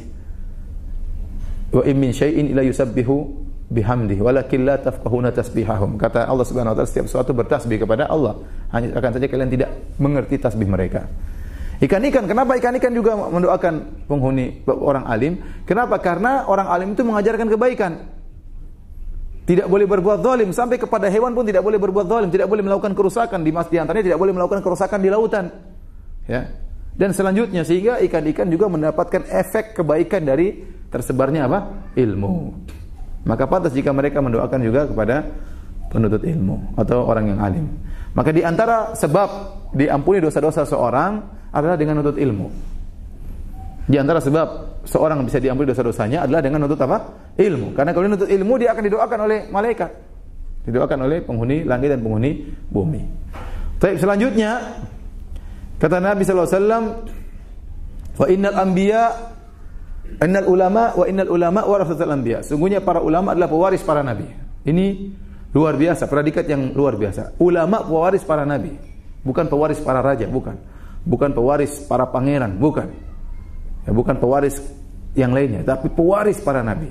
Apa yang mereka wariskan? Wa innal anbiya lam yuwarithu dinaran wala dirhaman. Sungguhnya para nabi tidak mewariskan dinar dan dirham. Wa inna mawarrathul ilma, tapi mereka mewariskan ilmu. Barang siapa yang mengambil ilmu, faqad akhadha bihadzin wafir. Maka dia telah mengambil warisan yang sangat banyak. Maka kalau orang berbangga dengan warisan-warisan harta, kita berusaha senang dengan warisan ilmu. Apa hadis Nabi, kita bahagia tahu hari ini kita belajar hadis Nabi, tahu fikihnya kayak apa. Hari ini kita baca ayat Al-Qur'an, tahu fikihnya kayak apa. Ini kebahagiaan. Inilah warisan para nabi. Ya, inilah warisan para nabi. Taib. Hadirin hadirat yang Allah Subhanahu wa taala. Inilah tadi sebagian dalil-dalil baik dari Al-Qur'an maupun dari sunnah Nabi sallallahu alaihi wasallam tentang pentingnya menuntut ilmu, tentang agungnya menuntut ilmu. Makanya Rasulullah SAW bersabda, "Talabul ilmi fardhatun ala kulli muslim." Sungguhnya menuntut ilmu itu adalah kewajiban bagi setiap muslim. Setiap muslim dan muslimah wajib menuntut ilmu. Menuntut ilmu yaitu yang ada ilmu fardu kifayah, ada ilmu fardu ain. Fardu ain yang mana? Yaitu yang perkara yang memperbaiki akidah kita. Harus kita pelajari akidah yang benar seperti apa. Kemudian juga fardu ain, kita menggeluti ilmu yang berkaitan dengan apa yang hendak kita lakukan. Seorang ingin menikah, maka dia harus paham tentang fikih nikah.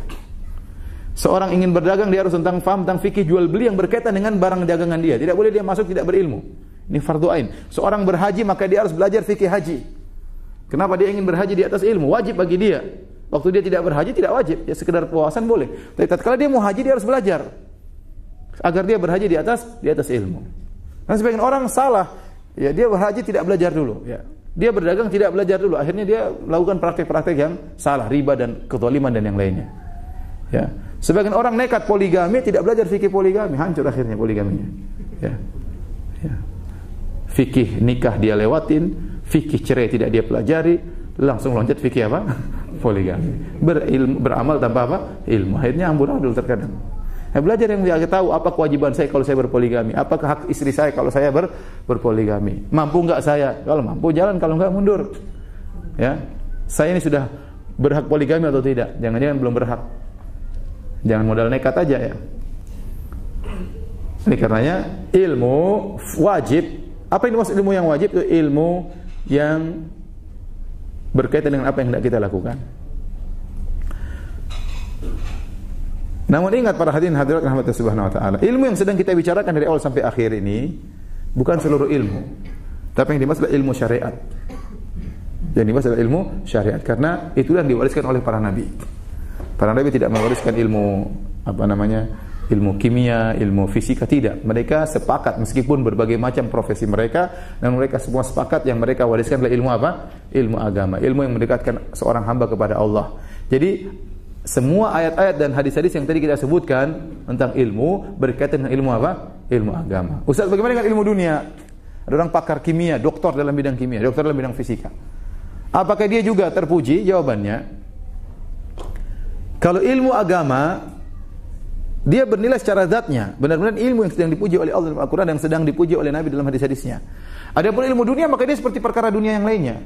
Kalau dituntut dalam rangka untuk mendekatkan diri kepada Allah, kalau dituntut dalam rangka untuk beri manfaat kepada masyarakat, maka dia berpahala bukan karena zatnya, tapi karena niatnya yang benar. Ada seorang pakar dalam bidang kedokteran, belajar sampai 20 tahun, jadi profesor dalam bidang kedokteran, tapi dia memang cari duit aja. Supaya tarifnya mahal, dia nggak dapat pahala sama sekali. Sejak dari awal ilmu nggak dapat pahala. Kapan dia dapat pahala? Kalau dia niatkan, saya punya ilmu ini karena belum ada orang Islam yang bisa, saya harus bisa, dan saya bisa beri manfaat kepada kaum muslimin, saya tetap dapat gaji, tapi saya niatkan karena Allah Subhanahu wa taala, maka ini baru berpahala. Ini baru berpahala. Sebagaimana ilmu dunia yang lainnya. Ya, karena Rasulullah SAW bersabda, khairukum anfa'ukum linnas. Sebaik-baik kalian yang paling bermanfaat bagi orang lain. Ya. Jadi, ilmu yang dipuji oleh Allah secara langsung, yang dipuji oleh Nabi secara langsung adalah ilmu agama. Bukan ilmu dunia. Ilmu dunia menjadi terpuji kalau niatnya benar. Ya. Kalau niatnya enggak benar sejak awal, hanya sekedar perkara dunia, ya hanya sekedar perkara dunia, tidak mendapatkan penilaian dan pengagungan, penghormatan khusus. Hadirin hadirat yang dirahmati Subhanahu wa taala, kita selesai dari dalil-dalil tentang agungnya ilmu. Sekarang kita akan bahas tentang juga adab-adab menuntut ilmu dan kepada siapa kita menuntut ilmu.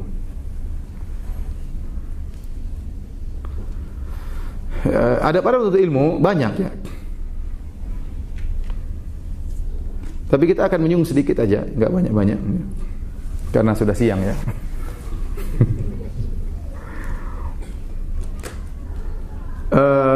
Yang pertama, seorang menuntut ilmu harus ikhlas karena Allah Subhanahu wa taala. Niatnya karena Allah. Bukan untuk kesombongan, bukan untuk gagah-gagahan, bukan untuk mendebat, tidak. Saya menuntut ilmu karena saya bodoh.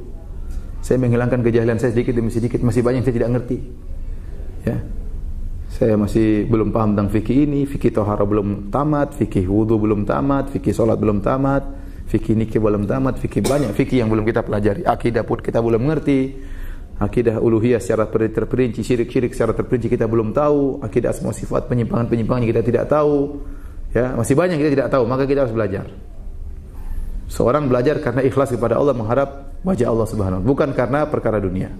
Ingat kata Nabi sallallahu alaihi wasallam, "Man ta'allama ilman mimma yubtagu bihi wajhullah la yata'allamuhu illa liyusiba aradan minad dunya lam yajid arfal jannah." Barang siapa yang menuntut ilmu yang seharusnya ilmu tersebut untuk mencari wajah Allah, untuk ikhlas, ternyata dia menuntutnya hanya untuk mencari secercah dunia, dia tidak akan cium bau surga. Ini ancaman yang sangat berat. Ya, ancaman yang sangat berat bagi orang ilmu ternyata bukan karena Allah. Karena saya sering sampaikan bahwasanya, ya, sebagaimana saya sampaikan dalam banyak pengajian saya, ilmu kalau tidak dituntut karena Allah Subhanahu wa taala mudah menjerumuskan orang dalam kesombongan. Mudah menjerumuskan orang dalam kesombongan. Dia baru hafal berapa juz, mulai sombong, ya. Baru juz amma, ada kebahagiaan, tapi disertai dengan kebahagiaan ada juga kesombongan. Saya sudah juz aman, sudah hafal. Itu imam tidak hafal aja berani jadi imam. Harusnya saya yang jadi imam. Mulai ada gitu-gitunya ya. Mulai ada gitu-gitunya. Ya. Ada gitu-gitunya, ada. Itu orang nggak tahu bahasa Arab. Saya sudah di Qatar 10 tahun tahu bahasa Arab. Ya. Mulai apa? Ada kesombongan. Padahal Arab apa? Arab bahlul. Arab yang fasih nggak ngerti-ngerti sudah 10 tahun. Jadi mulai ada kesombongan. Itu bahaya. Mulai belajar hadis, mulai terasa dirinya apa? Belajar hadis dari ustadz ini. Lu nggak ngerti sanad-sanad. Mulai itu biasa, itu manusiawi. Tapi harus dilawan, jangan dibiarkan. Ya, karena saya katakan sebab kesombongan itu banyak. Ada orang sombong karena hartanya buat dia sombong. Ada orang sombong karena jabatannya bikin dia sombong. Ada orang sombong karena nasabnya. Ini terbukti. Rasulullah SAW sebutkan dalam hadis ada orang sombong karena pakaiannya. Lalu Allah tenggelamkannya dalam dunia, dalam bumi. Sombong karena pakaiannya. Nah, kalau pakaian saja bisa bikin orang sombong, apalagi mobil. Mobilnya keren, mahal ya. Posting masukkan ke Facebook, sombong. Padahal ngutang misalnya. Dan itu tidak bisa kita hindari, tiba-tiba datang dengan sendiri. Beda kalau antum naik motor, antum tidak bisa sombong. Apalagi orang naik sepeda, dia pasti mau sombong gimana? Tawaduk, terpaksa tawaduk. Naik sepeda, Assalamualaikum. Ya kalau motor, Assalamualaikum. Wah, buka kaca, keren kan, mobil harga 1 M lebih. Dengan sendirinya termasuk apa? Rasa sombong. Maka seorang harus, bukan tidak boleh beli mobil mahal, boleh, tapi harus perhatikan hatinya.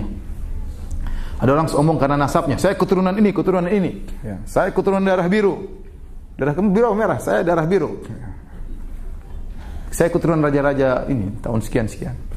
Ngomong-ngomong kerajaannya masih ada enggak? Kerajaannya sudah runtuh 1000 tahun lalu. Terus apa yang mau disombongkan? Sudah runtuh 1000 tahun yang lalu.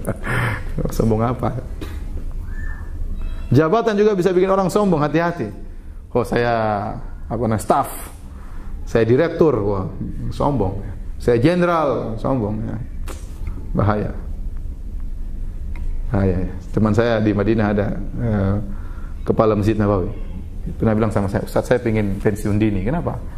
Dia nggak bilang Ustaz, dia bilang Firanda, saya ingin pensiun dini. Kenapa? Aduh, kau tidak tahu bahayanya baju ini.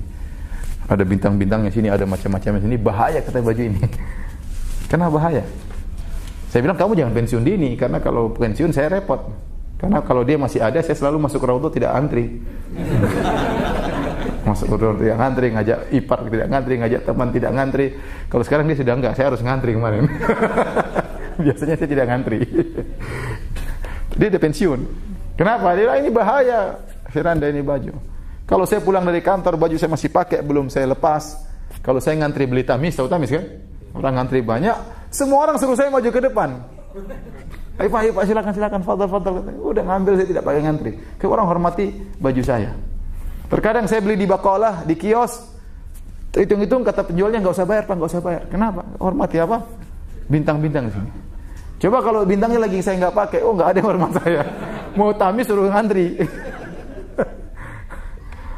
Seperti itu, bahaya pakaian itu.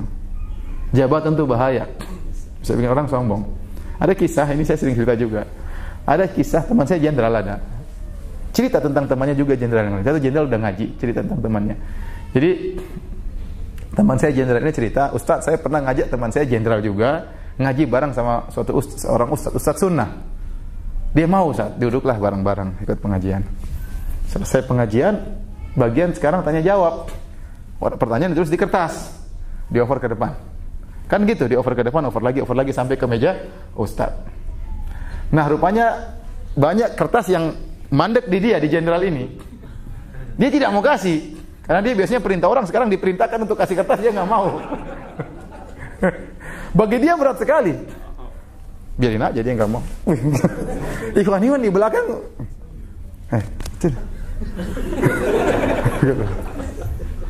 nggak mau dia, nggak mau. Benar-benar nggak mau kata teman saya. Kenapa? Ada keangkuhan. Sampai ada yang tegur, itu.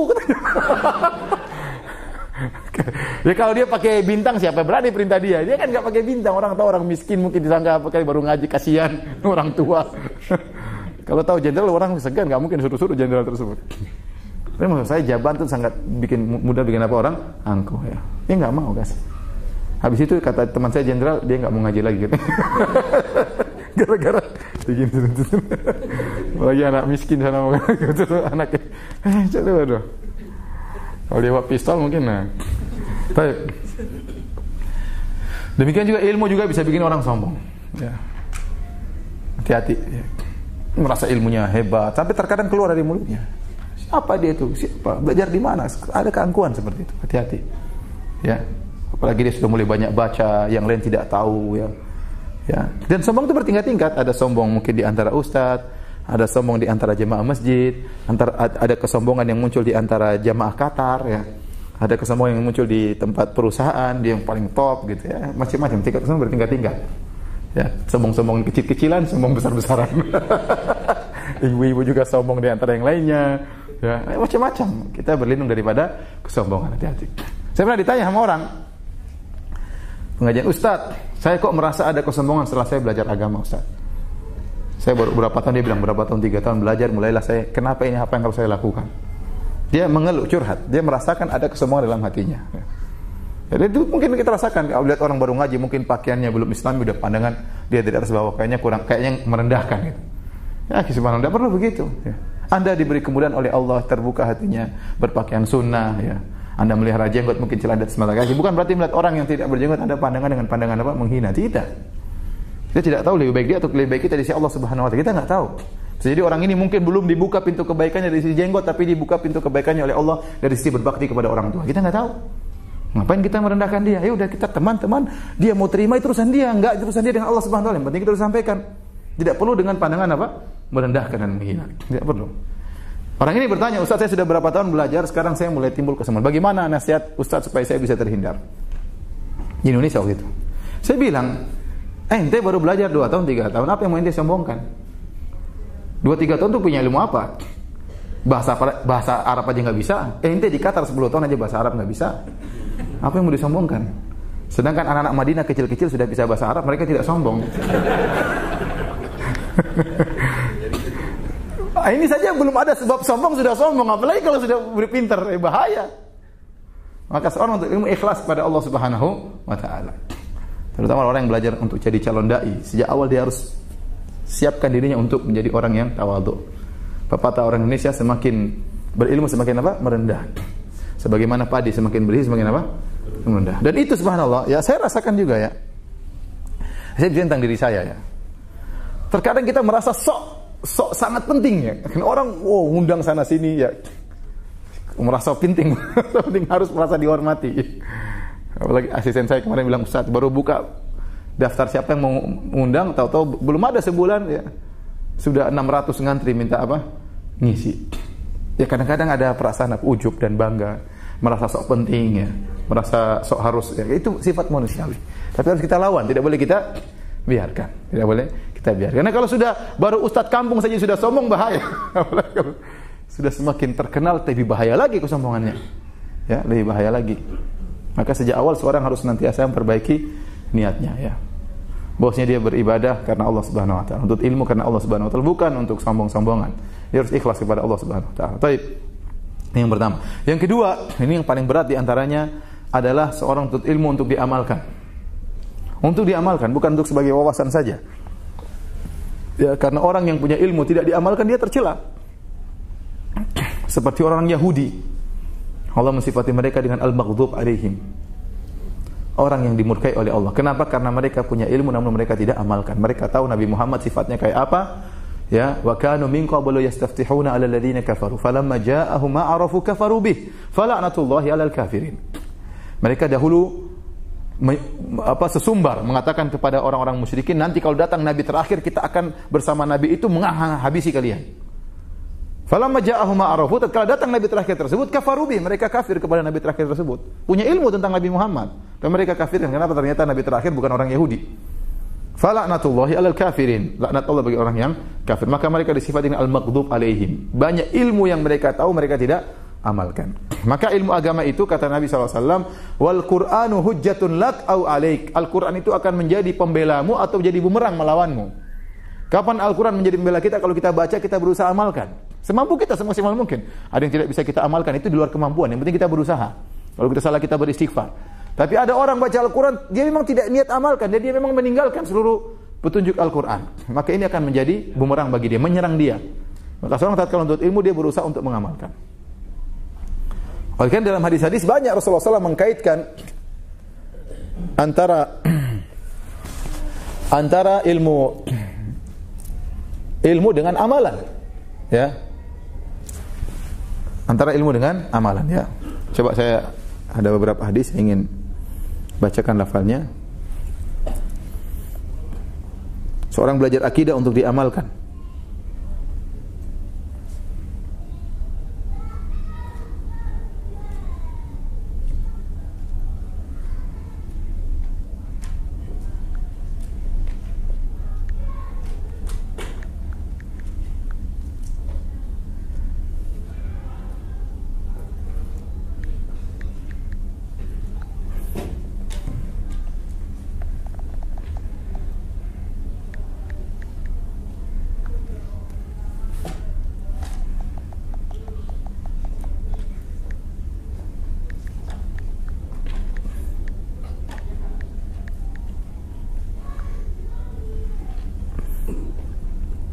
Ada hadis dalam Sahih Bukhari dan juga yang lainnya. Rasulullah SAW bersabda, "Innakum satarawna rabbakum." Sesungguhnya kalian akan melihat Rabb kalian. Kama tarawna hadzal qamar. Sebagaimana kalian melihat rembulan ini. Allah akan dilihat pada hari kiamat. Ya, sebagaimana kita melihat rembulan. Bukan Allah seperti rembulan, tidak, tapi cara melihatnya seperti melihat apa? Rembulan. La tudamuna fi ru'yati, maka tidak perlu desak-desakan. Tapi kalau lihat depan kan kita desak-desakan. Mana? Tapi kalau lihat ke atas semuanya bisa apa? Lihat, tidak perlu desak-desakan. Ingat ya, bukan Allah yang disamakan dengan rembulan, tidak, tapi cara melihat Allah sama seperti cara melihat apa? Rembulan. Kemudian kata Nabi SAW, la tudamuna fi ru'yati, kalian tidak perlu berdesak-desakan untuk melihat Allah. Fa in istata'tum alla tughlabu ala salatin qabla tulu'i syamsi wa qabla ghurubiha faf'alu. Maka jika kalian mampu untuk tidak meninggalkan salat subuh dan salat asar, maka lakukanlah. Perhatikan di sini, Rasulullah SAW mengkaitkan ilmu tentang masalah melihat Allah. Ini masalah akidah. Setelah itu di akhir hadis Rasulullah SAW mengatakan, barang siapa yang bisa tidak ketinggalan salat subuh dan salat asar, maka lakukanlah. Jadi ilmu itu untuk diamalkan. Kalau Anda yakin akan melihat Allah, akan bertemu dengan Allah, maka jangan tinggalkan salat subuh dan jangan tinggalkan salat apa? Salat asar. Pulang dari kantor kecapean sehingga lewat waktu salat asar. Malam begadang sampai kelewat salat apa? Subuh. Ini berarti tidak mengamalkan. Ingat di sini Rasulullah SAW mengaitkan ilmu dengan apa? Dengan amal. Dalam ayat yang tadi saya sebutkan dalam surat Az-Zumar, amman huwa qanitun ana al-laili sajida wa qa'iman yahdharul akhirata wa yarju rahmata rabbih qul hal yastawi alladhina ya'lamuna wal ladzina la ya'lamun innama yatadhakkaru ulul albab. Kata Allah, apakah sama atau bagaimana dengan orang yang dia bangun di malam hari? Ataukah orang yang dibangun di malam hari, kemudian dia salat, kemudian dia sujud, dia mengharapkan rahmat Allah, dia takut dengan azab Allah. Ya.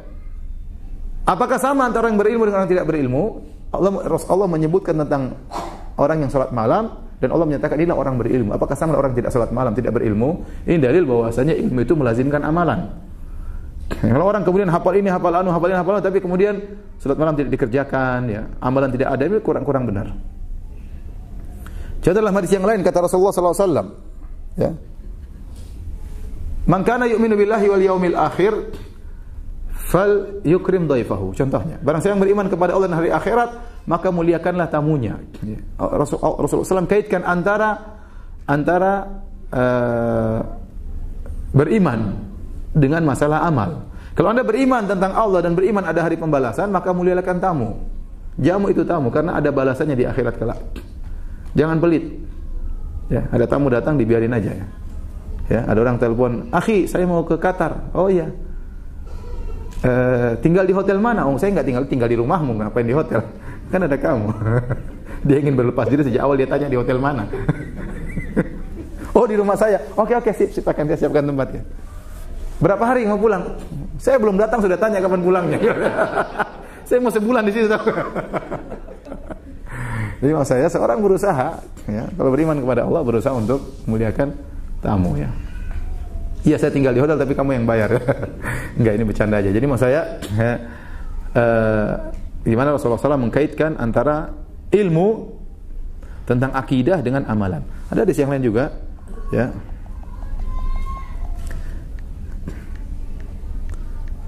Dalam hadis yang lain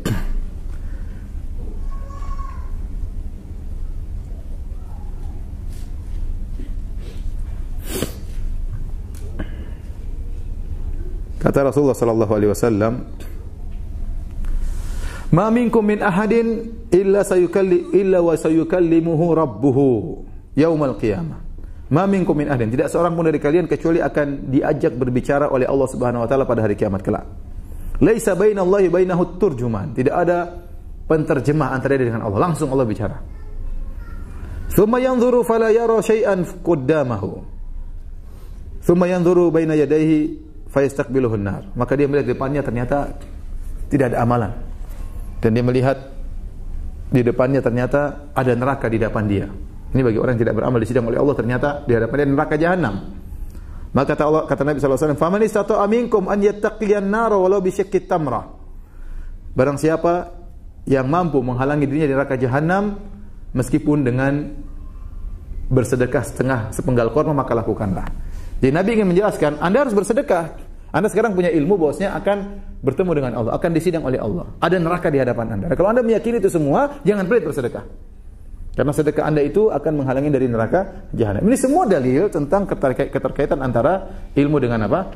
Amalan. Kalau ilmu tidak diamalkan, maka seperti pohon tanpa buah. Tidak ada faedahnya, bahkan menjadi bumerang bagi dia, ya. Menjadi bumerang bagi dia. Kemudian di antara adab yang lain selain beramal, ya. Hadirin subhanahu wa ta'ala, adalah masalah yang penting, yaitu mengenai kepada siapa kita tuntut ilmu. Ya. Kata Ibnu Sirin, "Inna hadzal ilma dinun fanzuru amman ta'khuduna dinakum." Sungguhnya ilmu itu agama, maka lihatlah kepada siapa kalian mengambil agama kalian.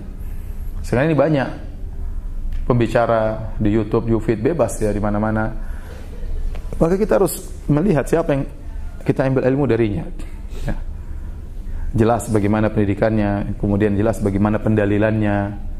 Kalau kita ragukan, tinggalkan saja. Ya. Ilmu kita waktu terbatas, tidak kita gunakan untuk mendengar orang yang tidak jelas. Ya. Dan mulai banyak orang seperti itu, ya. Ya, ini yang sangat saya ingatkan kepada ikhwan-ikhwan, ya. Jangan terpedaya hanya dengar mungkin dia katanya begini, katanya begitu. Lihat bagaimana pendalilannya. Tanya kepada ustaz yang ngerti. Bagaimana pendalilannya, ya. Orang baik kita husnuzon, sama orang baik siapa saja kita baikin. Tetapi kalau masalah ilmu, tidak semua orang baik boleh kita ambil ilmunya. Terkadang orang itu baik tapi dia bukan orang berilmu, ya. Bukan berarti kita musuhi dia, tidak. Ada orang baik tetapi tidak tidak berilmu. Muncul fatwa yang aneh-aneh terutama di belakangan ini. Jadi seorang berusaha mencari ilmu dari orang yang jelas, ya. Oleh karenanya Imam Syafi'i dalam suatu kalimat yang indah tapi saya lupa lafalnya, cuma maknanya dia mengatakan, "Saya ridho Imam Malik menjadi hujah antara saya dengan Allah." Karena guru Imam Syafi'i siapa? Imam Malik. Seakan-akan dia kalau Allah bertanya, "Wahai Syafi'i, siapa gurumu?" Saya bangga, guru saya Imam Malik. Ini hujah saya, ya Allah. Ya, saya tidak salah. Kenapa guru saya siapa? Imam Malik. Ya, alhamdulillah ustaz-ustaz yang benar banyak. Yang antum maksud saya silakan antum. Kalau antum sudah punya filter, sudah bisa membedakan, tidak apa-apa antum dengar dari siapa saja. Tapi kalau belum punya filter, jangan buang-buang waktu. Belajar yang jelas. Kalau ada pengajian yang jelas, runut misalnya di YouTube, YouFit banyak saya lihat ada misalnya kitab ini, antum dengar. Kalau mau ngaji dari YouTube ya harus yang jelas, ustadznya jelas dan bukunya jelas, sehingga ilmu antum berkembang. Bukan setiap yang pintar ngomong kita ambil ilmunya, ya. Contoh sedikit dan banyak contoh-contoh yang ngawur. Seperti ada ustadz, ya, yang mengatakan bahwasanya sesar itu dari jin. Subhanallah. Saya harus kasih tahu bahwa sesar itu orang kalau disesar itu ada jin yang mengganggu di kandungannya. Harus diruqyah. Makanya kalau ada orang yang mau disesar, nanti ada jin bisikin di telinganya, "Sesar, sesar, sesar." Saya bilang, dari mana seperti ini? Istri saya sesar 5 kali. Anak saya 5, semuanya sesar, ya. Qadarullah sudah 5 enggak bisa lagi, ya. Ya. Apa? Cari istri lagi, waduh. Antum bilang gitu, saya nggak bisa kesini lagi nanti kedua kali. Terakhir. Alhamdulillah sesar 5 kali itu nikmat. Orang punya 3 kali, ada yang 2 kali. Saya bisa 5 kali istri saya. Dan istri saya tidak pernah dengar jin bilang apa? Sesar. Nggak pernah. Nah, ini kalau orang kena mau disesar di ruqyah dulu kan. Sesar itu kan butuh bahaya, kalau salah penanganan ruqyah nggak sembuh kan bahaya. Dokter ya mungkin ruqyah obat secara umum. Tapi memvonis bahwasanya setiap orang kena harus sesar itu ada jin itu ngawur seperti itu. Yang biasa bilang sesar itu bukan jin, dokternya bilang sesar aja bu, bukan jinnya. Kalau sesar dokternya mungkin dapat, ya, sebagian dokter seperti itu, tidak semua ya. Ada yang benar-benar bertahan, dokter yang baik, ada yang sesar. Ini gimana saya kadang-kadang? Berarti lagi ada fatwa tahun 2017 pasti begini. Ini ustaz apa dukun kata saya ini kayak gini. Sementara viewersnya yang dengar, yang nonton banyak. Ente masih-masihkan bagaimana?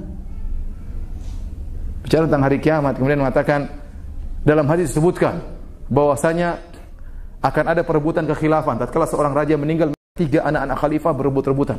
Muncul fatwa dari dulu, ada orang mengatakan maksudnya Raja Abdullah. Raja Abdullah meninggal, anak-anaknya akan ribut atau pangeran-pangeran akan ribut memperebutkan khilafahnya. Ternyata tidak ada keributan. Malik Salman naik. Kan ngawur berarti. Maksudnya itu Malik Salman. Nanti kalau Malik Salman meninggal akan ada ribut. Jadi berusaha nyocok-nyocokin ada. Jadi berusaha juga gambar. Dajjal sudah muncul sekarang. Sudah ada orang melahirkan anaknya bermata satu di mana. Saya ini nggak pengen ketemu Dajjal. Kenapa ente tafsirkan Dajjal harus muncul zaman kita?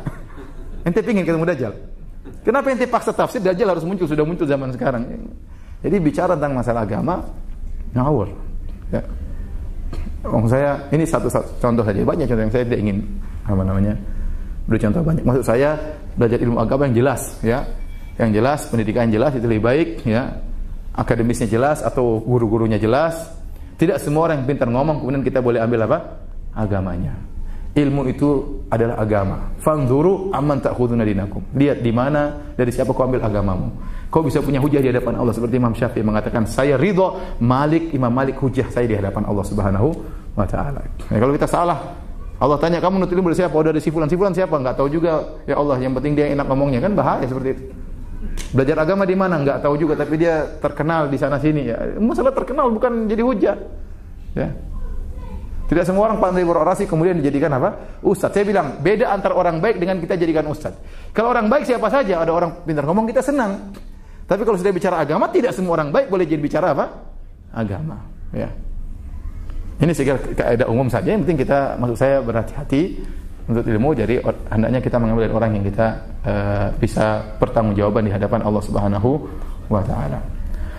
Baik, kemudian berikutnya ada penuntut ilmu, ya. Berusaha tidak menimbulkan kegaduhan di antara para dai, ya. Ya. Jangan ikut memprovokasi sehingga kadang muncul pertikaian di antara para dai, kurang beradab dalam bertanya. Contoh, seorang bertanya kepada seorang ustaz, apa hukumnya ini? Ustaz tersebut mengatakan halal.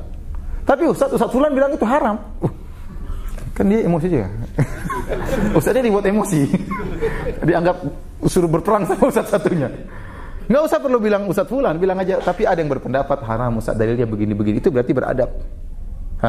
Tapi kalau langsung dipotong begitu, repot seperti itu. Ya. Ini di antara adab sehingga kita tidak menimbulkan provokasi terhadap Ustaz. Kita harus menjaga juga. Ustaz juga manusia, punya emosi dan punya kemarahan, punya keridhaan, harus kita jaga. Jangan sampai kita menjadi provokasi yang buat timbul gap-gap misalnya, ya. Kemudian kalau bertanya juga bertanya yang baik, ya. Bertanya dengan adab, bukan bertanya untuk mendebat, bukan bertanya untuk ngetes, jangan. Bertanya memang kita cari ilmu dari ustaz tersebut. Sehingga pertanyaan kita berkah, ya. Sehingga pertanyaan kita berkah. Ada orang bertanya kemudian ustaz jawab, subhanallah, setelah itu jawabannya masuk ke YouTube yang nonton ratusan ribu misalnya, kan berpahala. Ya, berpahala. Baik, hadirin hadirat yang Allah Subhanahu wa taala, tentu masih banyak adab-adab yang lain, tapi sampai sini saja kajian kita. Kalau ada yang bertanya saya persilahkan. Wallahu taala a'lam bissawab. Ustaz, apakah kita boleh men-share ke media sosial mengenai ilmu agama sedangkan kita yang men-share tidak atau belum semuanya bisa kita amalkan? Namun kita men-share untuk membuat orang yang membaca tergugah melakukan, dan jika kita berharap juga bisa mendapat pahalanya. Tentunya selama ilmu tersebut benar, ya kita boleh men-share. Tapi kita niatkan juga, ya Allah bukakan hatiku untuk saya bisa mengamalkan. Masa saya cuma nge-share tidak apa? Mengamalkan. Meskipun kita belum mengamalkan, kita boleh men-share. Tapi kita harus berusaha untuk bisa mengamalkan. Ya. Jangan kita hanya men-share kemudian kita tidak mengamalkan. Itu tercela. Lima taquluna ma la taf'alun. Kenapa kalian melakukan apa yang kalian tidak kerjakan? Ya. Tapi Allah tahu kalau kita berusaha cuma ini belum bisa, tidak apa-apa. Karena tidak disyaratkan dai harus mengamalkan semua yang dia kerjakan. Kalau begitu caranya tidak ada yang bisa berdakwah. Tapi dia menyampaikan dengan harapan dia juga bisa apa? Mengamalkan.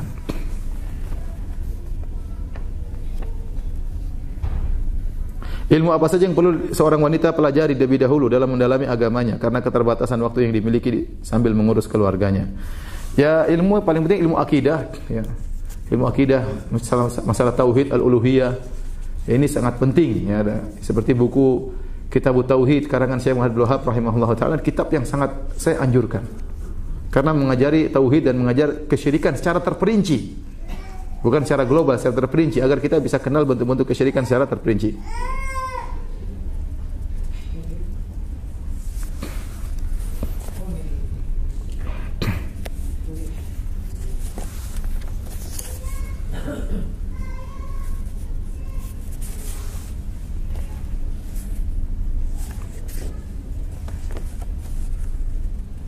Bagaimana jihadnya seorang istri? Ya, istri ya mungkin tidak kita katakan jihad, tapi dia berusaha untuk mencari pintu surga yang terbaik untuk dia masuki. Di antara pintu surga yang terbaik tadi suaminya. Bagaimana dia bisa membuat suaminya ridha, mengurus anak-anak, ini semua pekerjaan yang berat, tidak ringan. Ya. Mengurus anak-anak, menemani murajaah Qur'annya, menyimak bacaan Qur'annya, membangunkan salat subuh. Ini tidak gampang.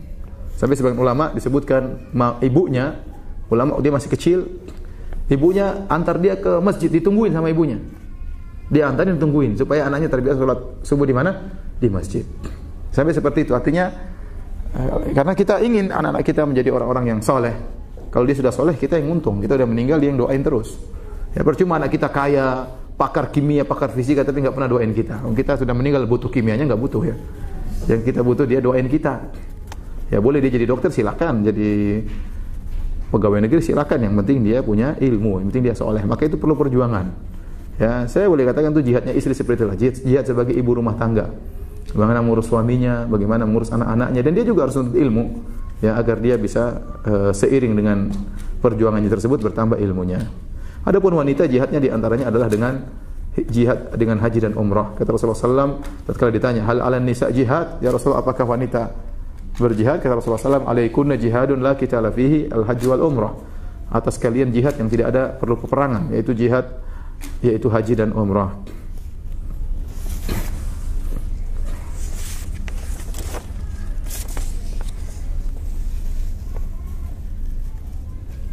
Siapakah yang pantas menyampaikan kajian dan dakwah? Bolehkah kita menolak ketika diminta menyampaikan kajian karena kita tidak memiliki ilmu sementara orang menganggap kita berilmu? Tidak mengapa, semua berdakwah. Bukan berarti tidak boleh orang berdakwah. Semua berdakwah tapi masing-masing tahu diri. Ya. Kalau dia tidak bisa bahas ini, jangan paksa bicara masalah itu, ya. Jangan bicara masalah yang lain-lain, ya. Adapun mungkin kita baca yuk buku tentang misalnya masalah pentingnya sholat, kita baca. Nanti ada pertanyaan yang tidak ngerti, dia bilang, tunggu, saya tidak tahu, saya mau tanya kepada ustadz karena saya tidak punya ilmu. Seperti itu nggak jadi masalah. Seorang ngajak orang untuk apa? Tapi kalau tampil di hadapan umum, ini tidak. Saya rasa tidak bahaya. Tapi kalau sekedar teman kantor, 5 orang, mungkin berapa orang, 20 orang, ada baca buku, kita ngerti, nggak apa, kita sampaikan sejauh mana kita mengerti. Tapi kita bilang, saya bukan ustadz, kalau ada saya tidak ngerti, saya akan tanyakan kepada yang bersangkutan. Kepada siapa? Kepada ustadz yang kompeten dalam hal ini. Semua orang berdakwah, ngajak teman sholat, ngajak teman pengajian, ngajak teman bersedekah, semuanya bisa dilakukan. Seorang berdakwah di kantornya, seorang berdakwah di sekolahnya, seorang berdakwah di rumahnya, seorang berdakwah di tengah-tengah kerabatnya, seorang berdakwah di tengah-tengah sukunya, ya, dengan cara yang bisa dia lakukan. Mungkin dengan menyampaikan keutamaan, dengan menyebarkan buku, dengan men-share kajian-kajian dan macam-macamnya. Seorang berusaha punya dapat andil dalam masalah dakwah.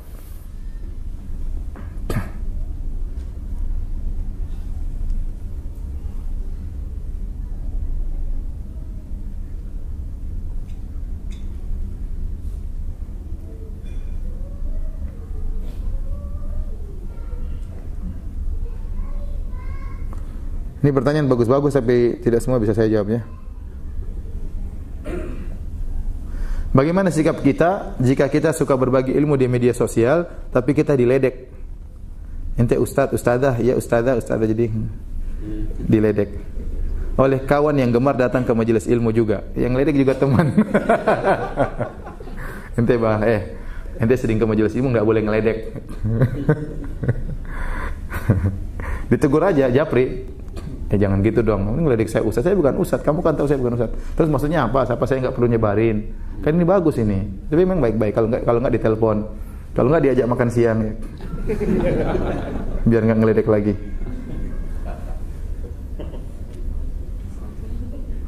Apakah hukum men-share berita-berita yang belum jelas kebenarannya atau syubhat-syubhat atau berita-berita politik yang meresahkan masyarakat? Enggak, jangan ya. Jadi tidak semua berita kita share. Anda kalau sebelum share Anda pikir ini layak enggak dibaca oleh teman saya? Karena kita akan ngambil space dari otak dia. Kita ngambil space dari waktu dia.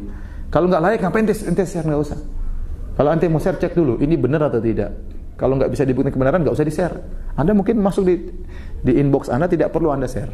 Yang kedua kalau ini benar layak enggak untuk di-share? Tepat enggak waktunya? Tidak semua yang kita bisa share, tidak semua kita share, jangan. Karena kita akan minta pertanggungjawaban atas apa yang kita sharekan tersebut. Jadi sebelum kita share lihat dulu benar enggak, valid beritanya enggak. Kalau udah benar, tepat enggak waktunya untuk di-share? Kepada siapa mau di-share? Ada berita ini share ke bapak, bapak sudah kena jantung suruh baca kayak gitu, kasihan kan? Berita gini akan datang gini, takut ya. Enggak usah. Tidak semua kita share.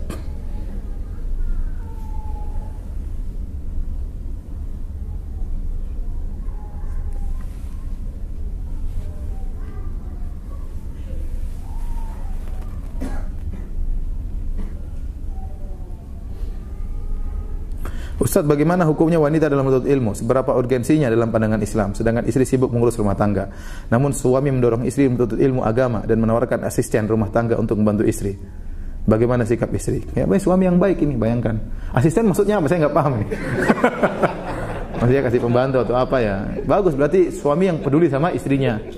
Diberikan membantu untuk apa? Membantu kegiatan rumah tangga. Ini suami yang baik. Maka harus disambut ya.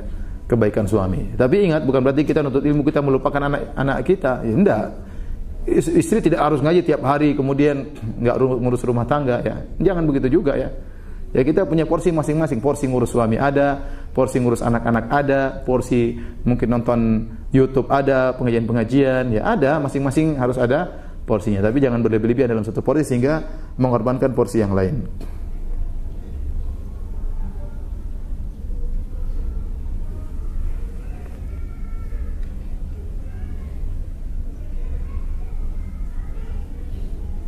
Kita alhamdulillah menuntut ilmu, hanya waktu itu niatnya karena mau pintar aja. Apakah dapat pahala? Insya Allah dapat pahala. Ya, karena kita memang ingin menghilangkan di antara menuntut ilmu menghilangkan kejahilan. Ya, menghilangkan apa? Kejahilan. Tapi kalau ada ilmu yang konsekuensinya harus diamalkan, kita berusaha apa? Amalkan. Ada sebagian ilmu yang tidak perlu kita amal, cuma diketahui. Tentang akidah, tentang ini kita tahu, nggak boleh, itu syirik nggak boleh, kan itu tidak perlu diamalkan, cuma apa? Diketahui. Tapi ada ilmu yang harus kita amalkan, seperti ternyata sholat sunnah, sedekah, ya kita sedikit demi sedikit kita kerjakan. Ya.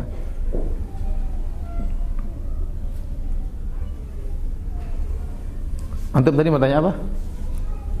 Tanya nih, Ustaz. Bagaimana kalau kita berilmu tapi kita tidak tahu dalil? Itu bisa diartikan bahwa kita tidak tahu ilmu atau gimana?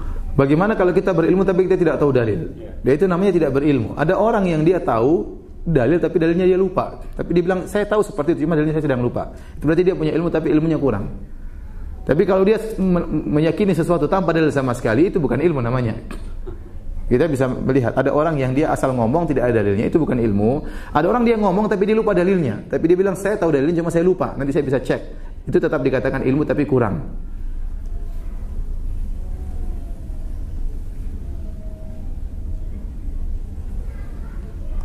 Nuntut ilmu manakah yang wajib? Menghadiri majelis tahfidz atau baca Quran atau pengajian?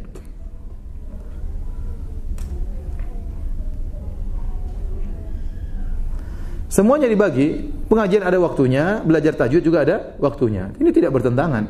Tinggal waktunya dibagi.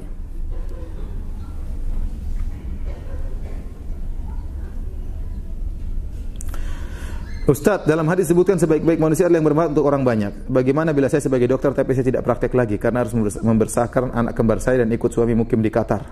Karena pakainya di sini. Siapa enggak apa-apa? Allah tahu ada uzurnya. Yang paling utama mendapatkan manfaat kita adalah anak-anak kita. Yang paling utama mendapatkan manfaat dari kita adalah anak-anak kita. Ini suatu saat kalau pulang ke Indonesia, karena kalau ibu buka praktek sini ditangkap sama pemerintah Qatar nanti. Nanti kalau dia pulang di tanah air mungkin ada kesempatan bisa gabungkan dua-duanya, maka dikerjakan.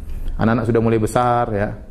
Ya, tapi sekarang sambil kita beri manfaat, mungkin ada yang konsultasi, silakan. Mungkin kita mau praktek konsultasi, kita buka dari jam misalnya konsultasi apa lewat telepon, dapat manfaat. Kita buka konsultasi lewat WhatsApp jam sekian sampai jam sekian, silakan konsultasi. Silakan telepon, kan bisa.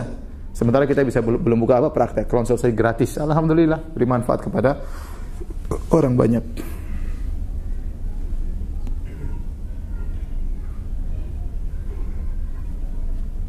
Kenapa ada istilah ustadz sunnah dengan bukan ustadz bukan sunnah? Itu sesuatu yang tabi'at, yang wajar ya. Ada ustadz yang selalu berdalil dengan dalil-dalil Al-Qur'an dan hadis. Itu istilah orang bilang ustadz apa?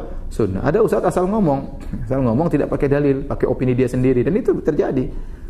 Dia ngomong menurut saya begini, ada dalilnya. Yang ulama enggak ada yang ngomong kayak gitu. Itu bukan ustadz sunnah namanya. Ya, pembagian itu muncul dengan sendirinya. Ya, kan memang tadi kita disuruh bedakan, tidak semua orang boleh kita ambil apa? Ilmunya. Semua orang baik. Banyak orang baik, kita husnuzan mereka baik. Tapi saya katakan tadi, tidak semua orang baik boleh dijadikan apa? Ustaz, sumber agama kita.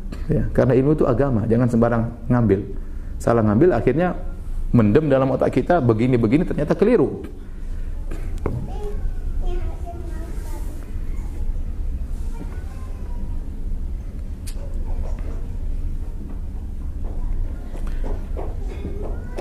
Mohon tanya, jika kita ingin belajar ilmu dari guru, bagaimana agar tidak salah menyalahi guru? Alhamdulillah saya rasa guru-guru sunnah banyak. Dan dalil-dalilnya jelas. Mereka kalau bicara pakai dalil Al-Quran sunnah, perkataan para ulama, isinya biasanya kajiannya penuh dengan dalil. Itu secara sederhana. Kalau dan itu pun ustaz-ustaz sunnah tidak maksum, mereka juga mungkin salah. Saya pun mungkin salah, yang lain juga mungkin salah. Kalau ada kesalahan, ada keganjilan, nah kita tanya sama ustaz yang lain. Biasanya ada insting, ada ganjil ini. Apalagi yang sudah biasa ngaji dengan ustaz sunnah, dia biasa terbiasa dengan dalil. Kalau ada yang aneh, biasanya terasa. Maka tanya kepada ustaz yang lain. Karena ustaz tidak ada yang maksum. Saya pun bisa salah, yang lain juga bisa salah. Ya. Tapi demikian saja, pengajian sudah selesai. Ya. Mudah-mudahan bermanfaat. Kita masih ada pengajian satu lagi nanti ya, terakhir ya. Karena besok insya Allah, mudah-mudahan Allah mudahkan bisa balik ke tanah air ya. Karena saya sudah hampir seminggu berpisah dengan keluarga ya. Ya, itu perkara yang menyedihkan ya. Tapi bagaimana lagi? Demikianlah para hadirin hadirat yang Allah Subhanahu wa taala, kajian ini semoga bermanfaat. Kurang lebihnya saya mohon maaf. Kita menghadiri majelis. Subhanakallah bihamdik asyhadu an la ilaha illa anta astaghfiruka wa atubu ilaik. Assalamualaikum warahmatullahi wabarakatuh.